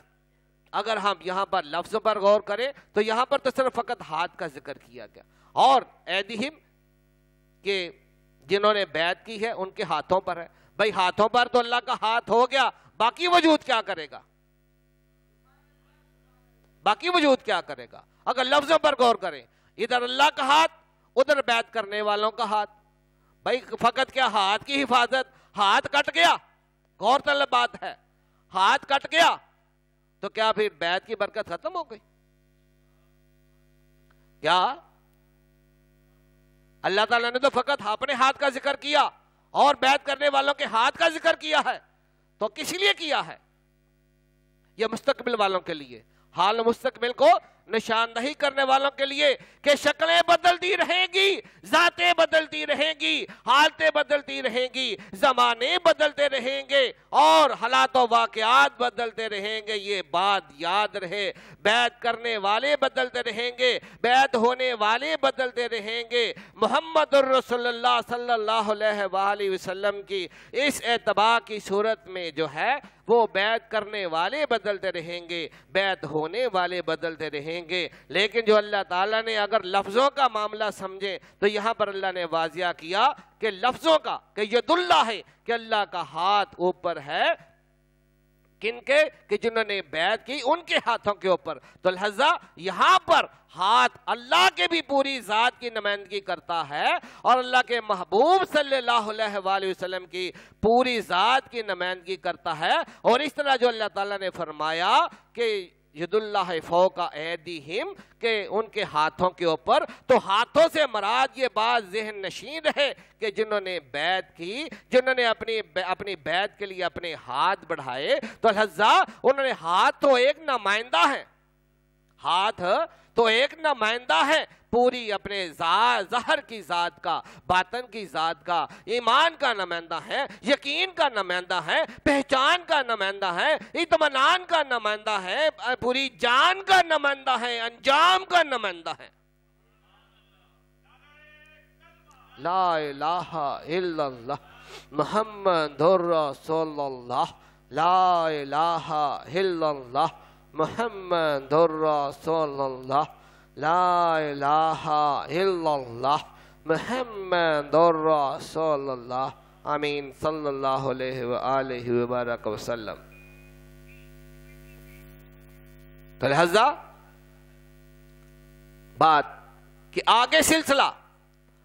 سلسلہ جو چلنا تھا اس کو اللہ تعالیٰ نے واضح کر دیا کہ ذات میری بھی پوری ہوگی، ذات میرے محبوب کی بھی پوری ہوگی۔ مثل کیا ہوگی؟ ہاتھ۔ مثل کیا ہوگی؟ ہاتھ۔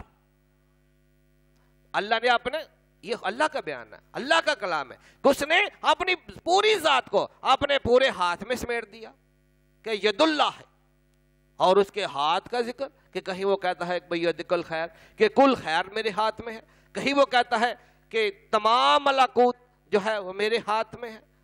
عزت میرے ہاتھ میں ہے، ذلت میرے ہاتھ میں ہے۔ لہذا پوری کائنات کا جب اللہ کے کلام کے حوالے سے اس کے ہاتھ کا ذکر جب ہم دیکھتے ہیں تو پوری کائنات ہی جو ہے اس کے دست اقدس کے جو ہے وہ نشان اس کے اوپر جو ہے سب سمٹی ہوئی نظر آتی ہے۔ اس کے ہاتھ کے اوپر جو ہے وہ ساری کی ساری ذات جو ہے، کل خیر جب وہاں پر ہے، کل ملکوت جب وہاں پر ہے، اور کل عزت وہاں پر ہے، تو لہذا اللہ تعالیٰ اپنے ہاتھ کے حوالے سے یہاں پر واضح کر رہا ہے کہ ید اللہ فوق ایدیہم، آئندہ آنے والوں کے لیے۔ پہلے تو اللہ تعالیٰ نے جب محبوب صلی اللہ علیہ وسلم موجود ہیں، یہ ظاہر ہے کہ اللہ کا جو کلام نازل ہوا تو اس صحابہ نے بھی سنا، اور چونکہ انہوں نے تو یہ عمل کیا تھا، انہوں نے تو اس واقعہ میں ظاہر ہے کہ صحابہ موجود تھے، صحابہ کی تمام صحابہ تو موجود نہیں تھے، ظاہر صحابہ کی ایک مخصوص جماعت تھی، تو لہذا اللہ تعالیٰ نے اپنے کلام کی صورت میں اس کو جو ہے تمام صحابہ کے لیے، تمام حال و مستقبل والوں کے لیے واضح کر دیا کہ اللہ کے محبوب صلی اللہ علیہ وآلہ وسلم کی پوری ذات کے ساتھ جو اپنی پوری ذات کو جوڑ دیتے ہیں وہ اصل میں اللہ کی پوری ذات کے ساتھ جوڑ دیتے ہیں۔ پھر آگے اللہ تعالیٰ نے جو ہے اس پورے جو ہے حقیقت کو جو ہے آئندہ کی نمائندگی کے طور پر جو ہے آنے والوں جو ہے دیگر جن کے پاس اللہ کا جو اس واقعہ میں وہ موجود نہیں تھے ان کے لیے بھی، ان کے بعد میں آنے والوں کے لیے بھی اللہ تعالیٰ نے چونکہ اس حقیقت کو بڑا پسند کیا، اور اس کو اتنا پسند کیا کہ اس کے لیے اجر عظیم کا جو ہے اجر عظیمہ کا ذکر کر دیا کہ جو اس عہد پر، جو اس اپنی وفاداری پر، اس عہد پر وفاداری اختیار کرتے ہیں، اللہ کی طرف سے ان کو اجر عظیم دیا جائے گا، اللہ کی طرف سے عن قریب، بلکہ جس نے وفاداری کر لی اللہ کی طرف سے اس کے لیے اجر مقرر ہو گیا۔ جس نے پوری وفاداری کے ساتھ بیعت اختیار کر لی اس کو تو اسی وقت اجر مل گیا، کیونکہ اللہ تعالیٰ ہمارے دلوں کو بھی جاننے والا ہے۔ یعلم ما بین ایدیہم وما خلفہم، وہ ہمارے آگے کو بھی جانتا ہے، وہ ہمارے پیچھے کو بھی جانتا ہے۔ جب ہم نے بیعت کر لی، صحابہ نے بھی بیعت کی، کوئی جنگ نہیں ہوئی وہاں پہ، بعد کے واقعات میں صلح حدیبیہ کی صورت میں وہ مرحلہ چلا، لیکن یہاں پر کہ بیعت کا بھی مرحلہ ہے اور عمرے کی نیت سے جایا جا رہا ہے، لیکن حالات جنگ کی صورت جب اختیار کر گئے تو صحابہ جو ہے وہ جنگ کے لیے بغیر ساز و سامان کے لیے بھی جو ہے وہ جنگ کے لیے تیار ہو گئے، اور اسی جنگ کے حوالے سے کہ اپنے آپ کو پورے کا پورا انہوں نے قربان ہونے سے پہلے، جس کو کہا جاتا ہے کہ مرنے سے پہلے مر جاؤ، تو لہذا انہوں نے اپنے نفوس کو، اپنی جانوں کو جو ہے پورے کا پورا وہیں پر اولین جو ہے پوری ذات کے ساتھ قربان کر دیا کہ محبوب ہم نے تو اپنے آپ کو پورے کا پورا آپ کے دست اقدس کے ذریعے سے اپنی آپ کی پوری ذات کی بارگاہ میں قربانی کے لیے پیش کر دیا ہے، اور اللہ تعالیٰ جو وہاں پہ موجود ہے اس نے سب کے قلوب میں دیکھا، اور جب قلوب سے وہ مطمئن ہو گیا کہ ہاں اللہ تعالیٰ کے جو یہ محبوب صلی اللہ علیہ وآلہ وسلم ہیں اور ان کے جو محبوب صحابہ ہیں، یہ عمل اللہ کے محبوب کی طرف سے، وہ محمد الرسول اللہ ہے، وہ اللہ کے ساتھ پوری وفاداری نبھا رہے ہیں، اور اللہ کے محبوب صلی اللہ علیہ وآلہ وسلم کے صحابہ جو ہیں وہ اللہ کے محمد الرسول اللہ صلی اللہ علیہ وآلہ وسلم کے ساتھ پوری وفاداری کے ساتھ بیعت کر رہے ہیں، اور اللہ تعالیٰ نے ان کے قلوبوں کو جھانکا، ان کے قلوبوں کو دیکھا، ان کے سرتبا پورے وجود و حسیات کو دیکھا، ایک ایک ذرے کا مشاہدہ کیا، تو لہذا اللہ تعالیٰ اس بات سے اتنا خوش ہوا، اس حد سے اتنا خوش ہوا۔ عملی طور پہ تو دیکھیں نا، عملی طور پہ کچھ بھی نہیں ہوا، عملی طور پہ تو کچھ بھی نہیں ہوا، لیکن اللہ تعالیٰ نے اس کو اتنا پسند کر لیا کہ جو اپنی نیت کے ساتھ، اپنے ارادے کے ساتھ، اپنے ایمان یقین پہچان کے ساتھ، اپنی جان کے ساتھ، اپنے جان و مال کے ساتھ، اپنے انجام کے ساتھ، اپنے اول و آخر و ظاہر و باطن کے ساتھ اپنے آپ کو جب بیعت کر دیتا ہے تو اللہ تعالیٰ نے اس کے متعلق جو ہے وہ اتنا پسند فرمایا کہ اس کے مستقل اپنی پسندیدگی کا بھی ذکر کر دیا، اور مشروط کیا کیا کہ وفاداری، مشروط کیا کیا کہ وفاداری، کہ جو اس عہد پر جو ہے وفاداری اختیار کرتے ہیں ان کے لیے اللہ تعالیٰ نے فوراً کیا مقرر کیا؟ اجر عظیم۔ کہ ادھر کوئی اگر آج ہم کہتے ہیں کہ بیعت کی وہ برکتیں ہمیں کیوں نہیں ملتی، کہ بات ہمارے اپنے ہاتھ میں ہے، بات جو ہے یہاں پر اگرچہ بات حقیقت کی ہے لیکن موجودہ کا تھوڑا سا چند لمحات میں سبق دینا بھی ضروری ہے، کہ آج ہم کہتے ہیں کہ ہمیں بیعت کی وہ برکت کیوں نہیں ملتی، وہ دنیا آخرت ظاہر و باطن کے فیوزات جس اجر عظیمہ کا ذکر کیا گیا ہے، تو یہ بات یاد رہے کہ ادھر ہم کوئی نیکی کرتے ہیں، نیکی کی نیت ہی کرتے ہیں تو ہمارے نامہ اعمال میں نیکی لکھ دی جاتی ہے، عمل کرتے ہیں تو نیکی کو بڑھا کر لکھ دیا جاتا ہے۔ جب نیکی نامہ اعمال میں لکھی جاتی ہے تو اس کا اجر ہمارے وجود ظاہریہ پر شروع ہو جاتا ہے، ہمارے وجود باطنیہ پر شروع ہو جاتا ہے، ہماری زندگی کے احوال پر شروع ہو جاتا ہے، اور جب تک اگر ہماری کسی خطا کے سبب ہماری جو ہے یہ وہ نیکیاں جو ہے وہ موقوف نہ ہو تو وہ نیکی جس طرح ہر نیکی کے بعد متعلق کہ جو کرامین و کاتبین ہمارے اعمال نامے میں جو نیکی لکھتے ہیں، یہ لکھی ہوئی نیکیاں جو ہے گناہ جو ہے،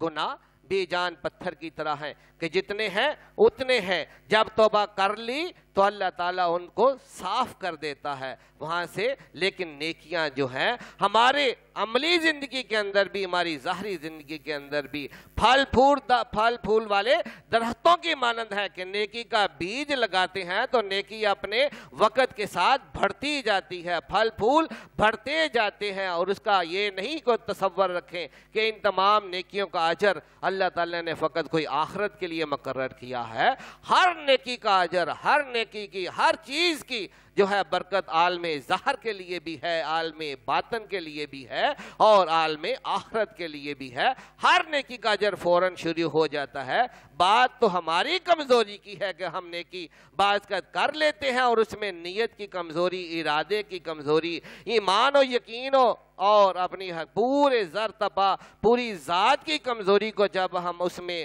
موجود پاتے ہیں تو جس طرح ہماری نیکی کمزور ہوتی ہے تو پھر اس کا اجر بھی کمزور ہو جاتا ہے، اور جب نیکی کمزور ہو اور اس کا اجر بھی کمزور ہو تو پھر اس کا اثر بھی جو ہے وہ کمزور ہوتا ہے، ہماری ظاہری زندگی پر بھی، ہماری باطنی زندگی پر بھی، اور ہماری آخرت کی زندگی پر بھی۔ تو لہذا یہ تو ایک موجودہ دور کے حوالے سے چونکہ ذکر ہو رہا ہے بیعت کے مراحل کا، تو نصیحتی تو آئیں اسی مرحلے کی طرف کہ اللہ تعالیٰ نے آنے والوں کے لیے جو ہے ہاتھ کی صورت میں سمیٹ دیا اپنی ذات کو، ہاتھ کی صورت میں سمیٹ دیا اپنے محبوب صلی اللہ علیہ وسلم کی پوری ذات کو، واضح کر دیا کہ آئندہ تا ابد قیامت تک جو ہے کہ اللہ تعالیٰ کا ہاتھ جو ہے پوری ذات کی نمائندگی کی صورت میں، اللہ کی ذات کی نمائندگی کی صورت میں، محبوب صلی اللہ علیہ وآلہ وسلم کی پوری ذات کی نمائندگی کی صورت میں جو ہے وہ اوپر رہے گا کن کے؟ بیعت کرنے والوں کے، جو اللہ تعالیٰ کے محبوب صلی اللہ علیہ وسلم سے جنہوں نے بیعت کی، اور اسی طرح اس بیعت کے عمل کو جہاں جہاں اذن کے ساتھ، اسی نسبت کے ساتھ، جو نسبت وہاں سے شروع ہوئی ہے، جس نسبت کو وہاں عالم ظاہر میں ظاہر کیا گیا ہے، جس کو اللہ تعالیٰ نے اپنے کلام کی صورت میں پوری تصویر کشی کے ساتھ جو ہے وہ واضح کیا ہے، اور آئندہ آنے والوں کے لیے بھی تصویر کشی کر دی اور یہ واضح کر دیا کہ فقط میرا ہاتھ یہ مثل کے طور پر بیان کیا جا رہا ہے. اس ہاتھ کے اندر میری پوری ذات ہے, میرے محبوب صلی اللہ علیہ وآلہ وسلم کی پوری ذات ہے. اور یہ بات یاد ہے کہ جنہوں نے بیعت کی کہ ید اللہ فوق ایدیہم, کہ جن اللہ تعالیٰ کا ہاتھ ان ہاتھوں کے اوپر ہے جنہوں نے بیعت کی ہے, تو لہذا وہ یہ نہ سمجھے کہ فقط ان کے ہاتھوں کے اوپر ہے, بلکہ ان کی بھی پوری ذات کے اوپر ہے, ان کے بھی پورے ظاہر کے اوپر ہے, پورے باطن کے اوپر ہے, پورے ظاہر کے اوپر ہے, پورے جو ہے آخرت کے اوپر ہے. تو لہذا اللہ تعالیٰ نے اپنی اس برکت کو جو ہے مثل کے طور پر بھی بیان کر دیا اور اجر کے طور پر بھی بیان کر دیا کہ جو اس بیعت کے اندر کہ جو کوئی اس کے اندر اس کو کمزور کرتے ہیں, ضعیف کرتے ہیں یا توڑ دیتے ہیں, تو لہذا ان کا یہ توڑنا ان کے اپنے ہی لیے ہے. کیوں کہ جو اجر سے محروم ہونا, انعام سے محروم ہونا, لائن میں لگے رہنا اور جب اپنی باری آئے تو شرینی ختم ہو جانا, تو کتنا انسان مایوس ہوتا ہے. انعام مل رہا ہو, لائن میں بھی لگا ہو, ادھر ادھر دھیان ہو, غفلت کے سبب دوسرے انعام لے جائیں اور انسان اپنی کسی سستی, کسی غفلت, کسی کمزوری, کسی خطا کے سبب اور یا کسی گناہ کے سبب جو ہے اگر اس انعام سے محروم رہے, تو یہ محروم ہونا کیا اس کے اپنے لیے کتنا بڑا عذاب نہیں ہے. تو لہذا اس حوالے سے فرمایا آگے دونوں چیزیں, اس کا نیگیٹو بھی بیان کر دیا, اس کا پوزیٹیو بھی بیان کر دیا, مشروط بھی جو ہے واضح پوری وضاحت کے ساتھ کہ جو کوئی اس میں نقص رکھتے ہیں, جو اس کو کسی طرح سے ضعیف کرتے ہیں, کمزور کرتے ہیں اور یا اس کو کسی خطا کے سبب جو ہے موقوف کرتے ہیں, یا تو یہ بات بھی یہاں پر واضح رہے کہ اللہ تعالیٰ نے بہت سے, میرے یہاں پر میں پھر دوبارہ ظاہر کے حوالے سے, موجودہ حالات کے حوالے سے, کہ بہت سے لوگ بیعت کو توڑتے ہیں. اللہ تعالیٰ نے یہ بات واضح کر دیا کہ ہر بیعت کرنے والے کے اپنے اختیار میں, کہ اگر وہ اپنی بیعت کو ضعیف کرتا ہے, اپنی بیعت کو کمزور کرتا ہے, اپنی بیعت کو موقوف کرتا ہے, اپنی بیعت کو جو ہے وہ اگر توڑتا ہے, تو لہذا اس کا وبال اپنے لیے ہے, اس کا جو اس نے اپنے اجر سے محرومی اس کے اپنے لیے ہے. تو یہ بات واضح ہوگی اللہ, کیونکہ بات کن کی ہو رہی ہے یہاں پر. دوبارہ ہم اوپر کی طرف چلے کہ صحابہ بیعت رضوان کے حوالے سے, کہ اللہ کے محبوب صحابہ ہیں, بیعت اس وقت ہو رہی ہے,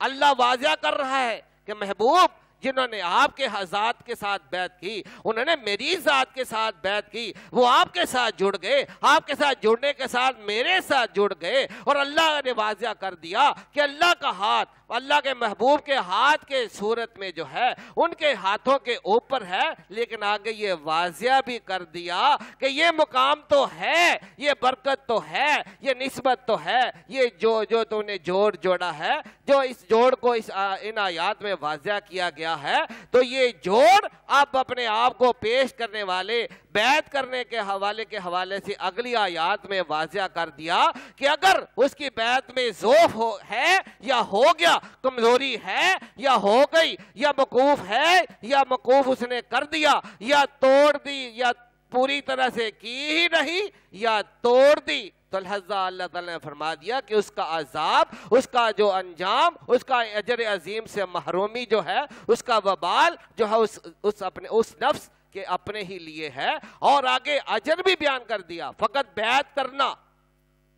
بیعت کا آغاز یہ 4 مرحلے واضح کیے گئے ہیں. پہلا مرحلہ بیعت اور ذات کے حوالے سے, پھر اگلا مرحلہ مثل کے حوالے سے, پھر اگلا مرحلہ جو ہے کہ بیعت کو کمزور کرنے کے, بیعت کی ہونے سے اللہ نے واضح کر دیا محبوب کے ساتھ جڑ گئے, میرے ساتھ جڑ گئے, اور اللہ کا ہاتھ واقع مثل کے طور پر ہمیشہ کے لیے, کہ یہ عمل مت سمجھو کہ یہ جز وقتی ہے, یہ عمل مت سمجھو کہ اس وقت کے لیے ہے, بلکہ اللہ تعالیٰ نے فرما دیا ید اللہ فوق ایدیہم, کہ اللہ تعالیٰ کا اور اس کے محبوب صلی اللہ علیہ وسلم کا ہاتھ ہمیشہ جو ہے ان ہاتھوں کے اوپر رہے گا. ان اپنے ہاتھوں کو پیش کرنے والوں کے پورے ظاہر و باطن کے ساتھ, پوری دنیا اور آخرت کے ساتھ جو ہے یہ ہاتھ اوپر رہے گا، اللہ کا ہاتھ، اس کے محبوب صلی اللہ علیہ وسلم کا ہاتھ پوری ذات کے ساتھ، جو اللہ پوری ذات کے ساتھ، محبوب صلی اللہ علیہ وسلم پوری ذات کے ساتھ، ایسے ہاتھوں کے، اور جنہوں نے اپنے ہاتھوں کو پیش کیا ہے ایسے ہاتھ والے جو ذات ہوں گی، جو انسان ہوں گے، لہذا ان کے ظاہر و باطن میں بھی اور دنیا اور آخرت میں بھی اللہ اور اس کے محبوب صلی اللہ علیہ وسلم کا ہاتھ پوری نمائندگی، ذات کی نمائندگی کی صورت میں موجود ہوگا۔ لیکن یہاں پر یہ بات اگلے دو مرحلے بھی واضح کر دیے کہ یہ تو مرحلہ ہے حال کا، جو واقعہ بیت رضوان میں ہوا، لیکن اللہ تعالیٰ نے واضح کر دیا کہ جو آج ہم نسبت کی بات بھی کرتے ہیں کہ کسی چیز کا ہو جانا، کسی چیز کا مقام کا حاصل کر لینا ہی فقط کامیابی نہیں، مقام کا برقرار رکھنا بھی کامیابی ہے۔ مقام کا برقرار رکھنا حقیقی کا کامیابی ہے،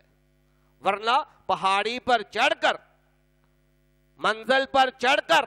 گر جانا یہ تو الٹا اپنے نقصان کے لیے ہے کہ سیڑھیاں چڑھ رہا ہے، منزل کے قریب ہو رہا ہے اور پھسل کر گرے، ایک تو اتنا نیچے گرا اور اتنا جو چوٹیں لگیں گی وہ علیحدہ سے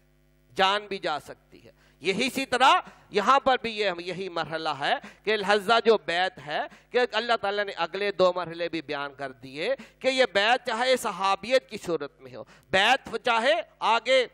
سلسلوں اور دیگر مرحلوں کی صورت میں ہو، لہذا اس حوالے سے کہ بیعت کو جو ضعیف کریں گے، کمزور کریں گے، اس میں خطا کریں گے یا اس میں توڑنے کا گناہ کریں گے تو اس کا عذاب بھی ان کے اپنے لیے، اور آگے وفاداری کا اگلے مرحلے میں ذکر مزید کر دیا کہ جو اس کے ساتھ وفاداری کریں گے، اس عہد کے ساتھ، یہ عہد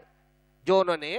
اللہ کے ساتھ کیا ہے، اللہ تعالیٰ نے واضح کر دیا کہ جو عہد جو ہے جو انہوں نے اللہ کے ساتھ کیا ہے، یعنی یہ مستقبل کے حوالے سے اللہ تعالیٰ نے مزید اس کو واضح کر دیا کہ آج تو اللہ کے محبوب صلی اللہ علیہ وآلہ وسلم ہے، لیکن چونکہ میں نے تو اس عمل کو ہمیشہ کے لیے پسند کر دیا ہے، اس لیے میں نے اپنے اور اپنے محبوب صلی اللہ علیہ وآلہ وسلم کی نمائندگی کو اپنے ہاتھ کی صورت میں اور صحابہ کو جو ہے بیعت کرنے والے تو جو ہے صحابہ ہے، لیکن میں نے مستقل اس مرحلے کو، اس عمل کو پسند کیا ہے، تو لہذا کہ جو آئندہ بھی بیعت کرنے والے موجودہ بھی جو ہاتھ ہیں اور جو آئندہ آنے والے بھی ہاتھ ہوں گے، تو لہذا وہ فقط ہاتھ کو ہاتھ بیعت نہ سمجھیں، اپنی جب بھی بیعت کریں اپنی پوری ذات کے ساتھ، اپنی پوری نیت کے ساتھ، پورے ارادے کے ساتھ، ایمان، عقیدے، ظاہر و باطن کے ساتھ، جتنا اپنے آپ کو پورے کا پورا سمیٹ کر پوری ذات کے ساتھ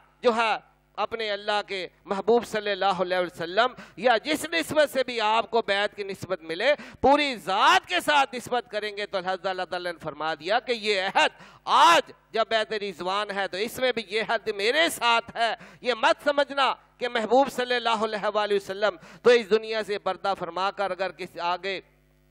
رسالہ اقدس کے حوالے سے جب اس دنیا سے تشریف لے جائیں گے تو یہ سلسلہ تو آگے چلانا ہے، اس سلسلے کو تو میں نے پسند کیا ہے، اس سلسلے میں تو میں نے اپنے اور اپنے محبوب صلی اللہ علیہ وآلہ وسلم کی پوری ذات کو جمع کر دیا ہے۔ تو اس صورت میں جو آنے والے ہاتھ ہیں جو اپنی ذات کی نمائندگی ہے، اپنے ظاہر و باطن کی نمائندگی ہے، تو اللہ تعالیٰ کا ہاتھ ان کے اوپر رہے گا۔ اور یہ جو عہد ہے اللہ تعالیٰ نے اس لیے کہہ دیا کہ یہ عہد اگر مرشد کے ہاتھ پہ بیعت کر رہے ہو تو یہ ظاہر میں تمہارے مرشد کے ساتھ ہے، لیکن حقیقت میں تمہارے اللہ اور اس کے محبوب صلی اللہ علیہ وآلہ وسلم کا ید اللہ فوق ایدیہم جو ہاتھ ہمیشہ اوپر ہے، تھا، ہے اور رہے گا، تو لہذا یہ اس ہاتھ کے ساتھ ہے۔ تو لہذا جب اللہ تعالیٰ نے کہ یہ عہد، اس عہد کی کمزوری مرشد سے چھپا لو، اس صحابی سے چھپا لو، نبی سے چھپا لو، لیکن اللہ تعالیٰ سے کیسے چھپا سکو گے؟ اس کے اندر خطا کرنا کیسے چھپا سکو گے؟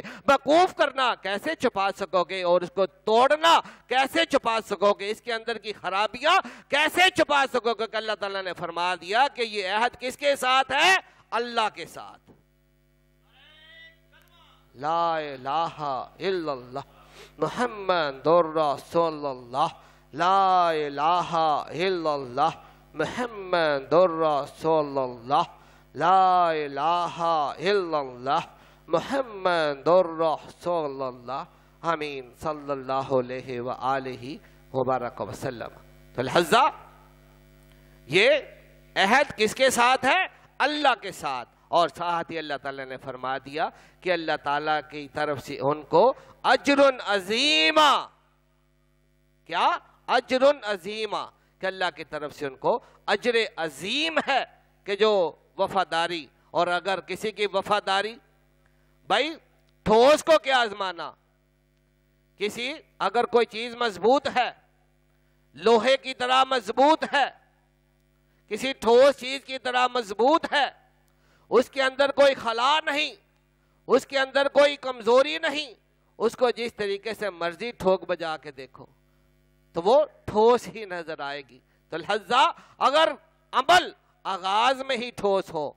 آغاز میں ہی مضبوط ہو، آغاز میں ہی پائیدار ہو، اور یہ بات یاد رہے کہ صحابہ کا یہ عمل ٹھوس تھا، صحابہ کا یہ عمل مضبوط تھا، صحابہ کا یہ عمل حقیقی تھا، صحابہ کا یہ عمل یقینی تھا، صحابہ کا یہ عمل پورا اطمینانی درجے کے ساتھ تھا. اور اس صحابہ نے اپنے انجام کو اللہ اور اس کے محبوب صلی اللہ علیہ وآلہ وسلم کی بارگاہ میں سپرد کر دیا تھا کہ نہ ہمیں اپنے جسم کی پرواہ ہے، نہ مال و جان، نہ اہل و عیال جن کو ہم مدینے میں چھوڑ کر آئے ہیں، لہذا ہمیں پیچھے والوں کی بھی پرواہ نہیں ہے، اپنی ذات کی بھی پرواہ نہیں ہے، کہ ہم نے سب کچھ جو ہے اللہ کے محبوب صلی اللہ علیہ وسلم، اور پھر جو اللہ تعالیٰ نے واضح کر دیا کہ میرے ہاتھ پہ جو ہے یہ سب نے خود کو بیعت کیا ہے، میری ذات کے ساتھ بیعت کیا ہے. تو لہذا جب عمل مضبوط ہوتا ہے تو یہ بات یاد رہے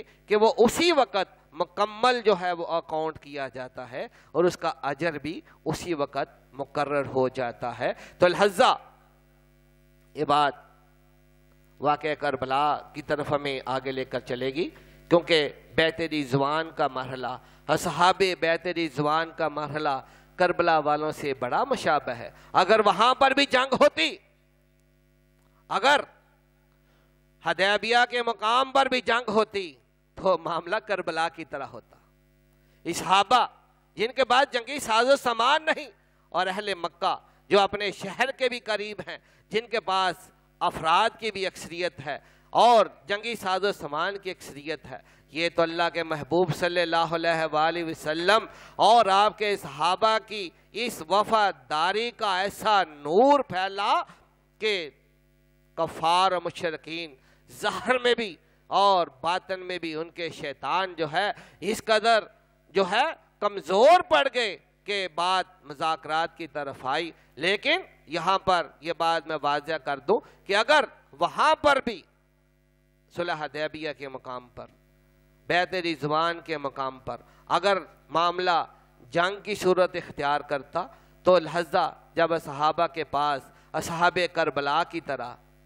بیعت رضوان والوں کے پاس کربلا والوں کی طرح وہ جنگی ساز و سامان ہی نہیں تھا، وہ تعداد نہیں تھی، وہ جنگ کا مقصد نہیں تھا. لہذا تو واقعہ کربلا کی جو حقیقت جو ظاہر میں سامنے آئی، وہی حقیقت ہمیں حدیبیہ میں نظر آتی اگر جنگ وہاں پر بھی ہو جاتی. لیکن اللہ تعالیٰ نے ان کی مضبوطی ایمان اور یقین کے حوالے سے اللہ تعالیٰ نے ان کو وہاں پر بھی یہ بات بھی یاد رہے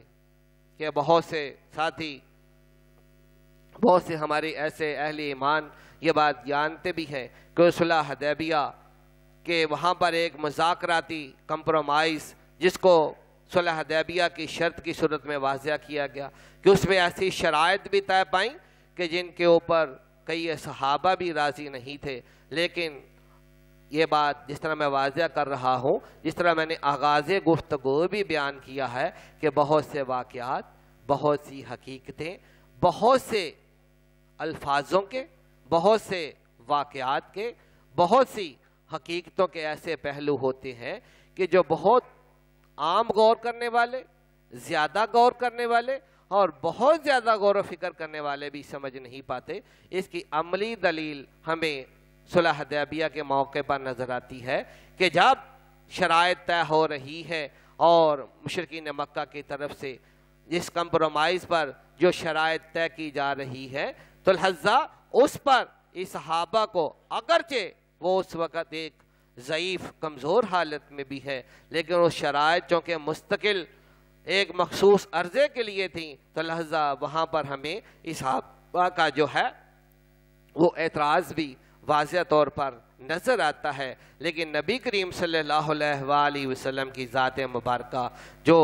اپنے علم و حکمت میں کائنات میں سب سے جو ہے مخلوقات میں افضل و دانا ہے، لہذا جو حقیقتیں آپ جانتے اور آپ پہچانتے تھے، لہذا آپ نے ان تمام شرائط کو جو ہے وہ قبول کیا، اور صلح حدیبیہ کا جو مرحلہ ہے اس واقعے کو بھی دیکھا جائے تو اس کے مختلف پہلو ہیں، اس کے بھی مختلف زاویے ہیں، لیکن اللہ کے محبوب صلی اللہ علیہ وآلہ وسلم جو ہے اس کی حقیقت کہ جو مقصد عمرہ تھا وہ بھی پورا نہ ہوا، جو مقصد سفر تھا وہ ظاہر میں تو پورا نہ ہوا، لہذا اسی طرح اس پہلو کے اوپر بھی بہت سے سوالات ہیں، جس طرح واقعہ کربلا کے متعلق سوالات ہیں۔ تو میں نے یہ واضح کیا کہ بیعت کے مراحل کو، یہ بیعت جو ہے کربلا کے ساتھ ہمارا یہ مرحلہ جو ہے واضح ہونا ضروری ہے، کیونکہ واقعہ کربلا کسی عام ہستی کا واقعہ نہیں ہے، نبی کریم صلی اللہ علیہ وآلہ وسلم کی نسبت اور آپ کے اقوال، آپ کی حدیث مبارکہ، حدیث ایک نور کا مجموعہ ہوتی ہے اور ایک حقیقت کا مجموعہ ہوتی ہے، تو لہذا واقعہ کربلا اور جو واقعہ کربلا کے مین کردار ہیں حضرت امام حسین رضی اللہ تعالیٰ عنہ، ان کے متعلقہ جو نبی کریم صلی اللہ علیہ وآلہ وسلم کی حدیث مبارکہ ہیں، ان کا عملی وجود کربلا کے اندر ہمیں نظر آتا ہے۔ لیکن میں نے جس طرح واضح کیا ہے، آج اگرچہ ہم نے بیعت رضوان کے مرحلے پر جو ہے اور بیعت کے مختلف زاویوں کے حوالے سے ہم نے گفتگو کی ہے، لیکن جیسے میں نے واضح کیا کہ اس گفتگو کا تعلق قرآن کے ماضی کے ساتھ بھی ہے۔ بیعت رضوان جو اس وقت حال کی صورت میں ظاہر کیا گیا، اور پھر یہی آیات مبارکہ کو پرماننٹ مستقل اللہ تعالیٰ نے پسند فرما کر اس کو پسندیدہ، ایسا پسندیدہ عمل کہ جس کے لیے اجر عظیمہ کا جو ہے اللہ تعالیٰ نے انعام مقرر کیا، کہ اجر عظیمہ کہ جو سب سے بڑا اجر ہے، کہ عظیم کا لفظ عظمت اور وسعت کے اعتبار سے بہت بڑے لفظوں میں آتا ہے، بہت بڑے مطالب اور وسعت اس کے اندر پائی جاتی ہے، تو اللہ تعالیٰ نے اس کے اجر کا، اور یہ بھی نہیں کہ یہ اجر کوئی اجر آخرت ہے، یہ بھی نہیں کہ یہ کوئی اجر باطن ہے، بلکہ اجر عظیمہ اتنی وسعت والا اجر ہے کہ اس کا اجر دنیا میں بھی، اسی وقت بھی، فوراً بھی، اور ظاہر میں، باطن میں، دنیا میں اور آخرت میں۔ اور اللہ تعالیٰ نے واضح بھی کر دیا اپنے کلام میں کہ میں نے تو اپنے محبوب صلی اللہ علیہ وآلہ وسلم کو ان کی پوری جماعت کے ساتھ دیکھ لیا کہ وہ اپنے ارادے میں، اپنی نیت میں، اپنے عمل میں مکمل پختہ ہیں، تو لہذا وہاں پر تو صلح حدیبیہ کی صورت میں جو ہے وہ مرحلہ تکمیل تک پہنچا، لیکن ہم دیکھتے ہیں کہ فتح مکہ جو ہے اس کے رزلٹ کے طور پر، اس کی آؤٹ پٹ کے طور پر، بغیر کسی جنگ کے جو ہے وہ مکہ فتح ہو رہا ہے، اور اللہ تعالیٰ نے یہ اسی بیعت رضوان کا جو ہے وہ درجہ اور اسی بیعت رضوان کی آؤٹ پٹ جو ہے، اس لیے اللہ تعالیٰ نے جو ہے سورہ فتح کے اندر جو ہے اس کا ذکر خاص طور پر کیا ہے، اور اس حوالے سے کہ اللہ تعالیٰ نے جو فتح مبین کے حوالے سے کہ کھلی فتح، ہمیشہ کی فتح جو ہے اللہ تعالیٰ نے دائمی فتح کے حوالے سے جو ذکر کیا، تو لہذا اس کا تعلق بھی بیعت رضوان کے ساتھ جڑا ہوا ہے، اور اللہ تعالیٰ اپنی رحمت کریمانہ سے ہمیں بیعت رضوان کے جن مرحلوں کو ہم نے بیان کیا ہے کہ یہ ماضی سے بھی متعلقہ ہے، اس کو ہم مزید آگے گفتگو کریں گے، اور حال تو آج ہم نے تفصیلی بیعت کے مرحلوں کو کہ جس میں اللہ کی ذات، اس کے محبوب صلی اللہ علیہ وسلم کی ذات، اس صحابہ کی ذات، اور اس موجودہ عمل کے حوالے سے، اور اسی طرح آئندہ کی نمائندگی اور آئندہ کی مثل کے حوالے سے بھی ذکر کر دیا ہے، اور اس کے دونوں اجر، کیونکہ ہر چیز کے دو ہی اجر ہیں، نیگیٹو اور پازیٹیو، کہ لہذا جو بیعت کو اختیار کرتے ہیں اور اس عہد کو ضعیف کر دیتے ہیں، کمزور کر دیتے ہیں، خطا کر لیتے ہیں، اس کو توڑ دیتے ہیں، تو لہذا اس کا جو ہے انجام اجر سے محرومی بھی ان کے اپنے ہی لیے ہے۔ اس کا بیعت، جس ہاتھ پر بیعت کی گئی ہے اس کو کوئی نقصان نہیں ہے، بلکہ بیعت توڑنے والے کو اپنے ہی عمل کا اپنے ہی طور پر نقصان ہے، اور جو اس کی وفاداری کرے، بلکہ ارادہ وفاداری، یقین وفاداری، عمل وفاداری اور سرتبہ اپنی ذات کو، یہ وفاداری کا لفظ تو لفظوں میں ہے، لیکن اس لفظ کو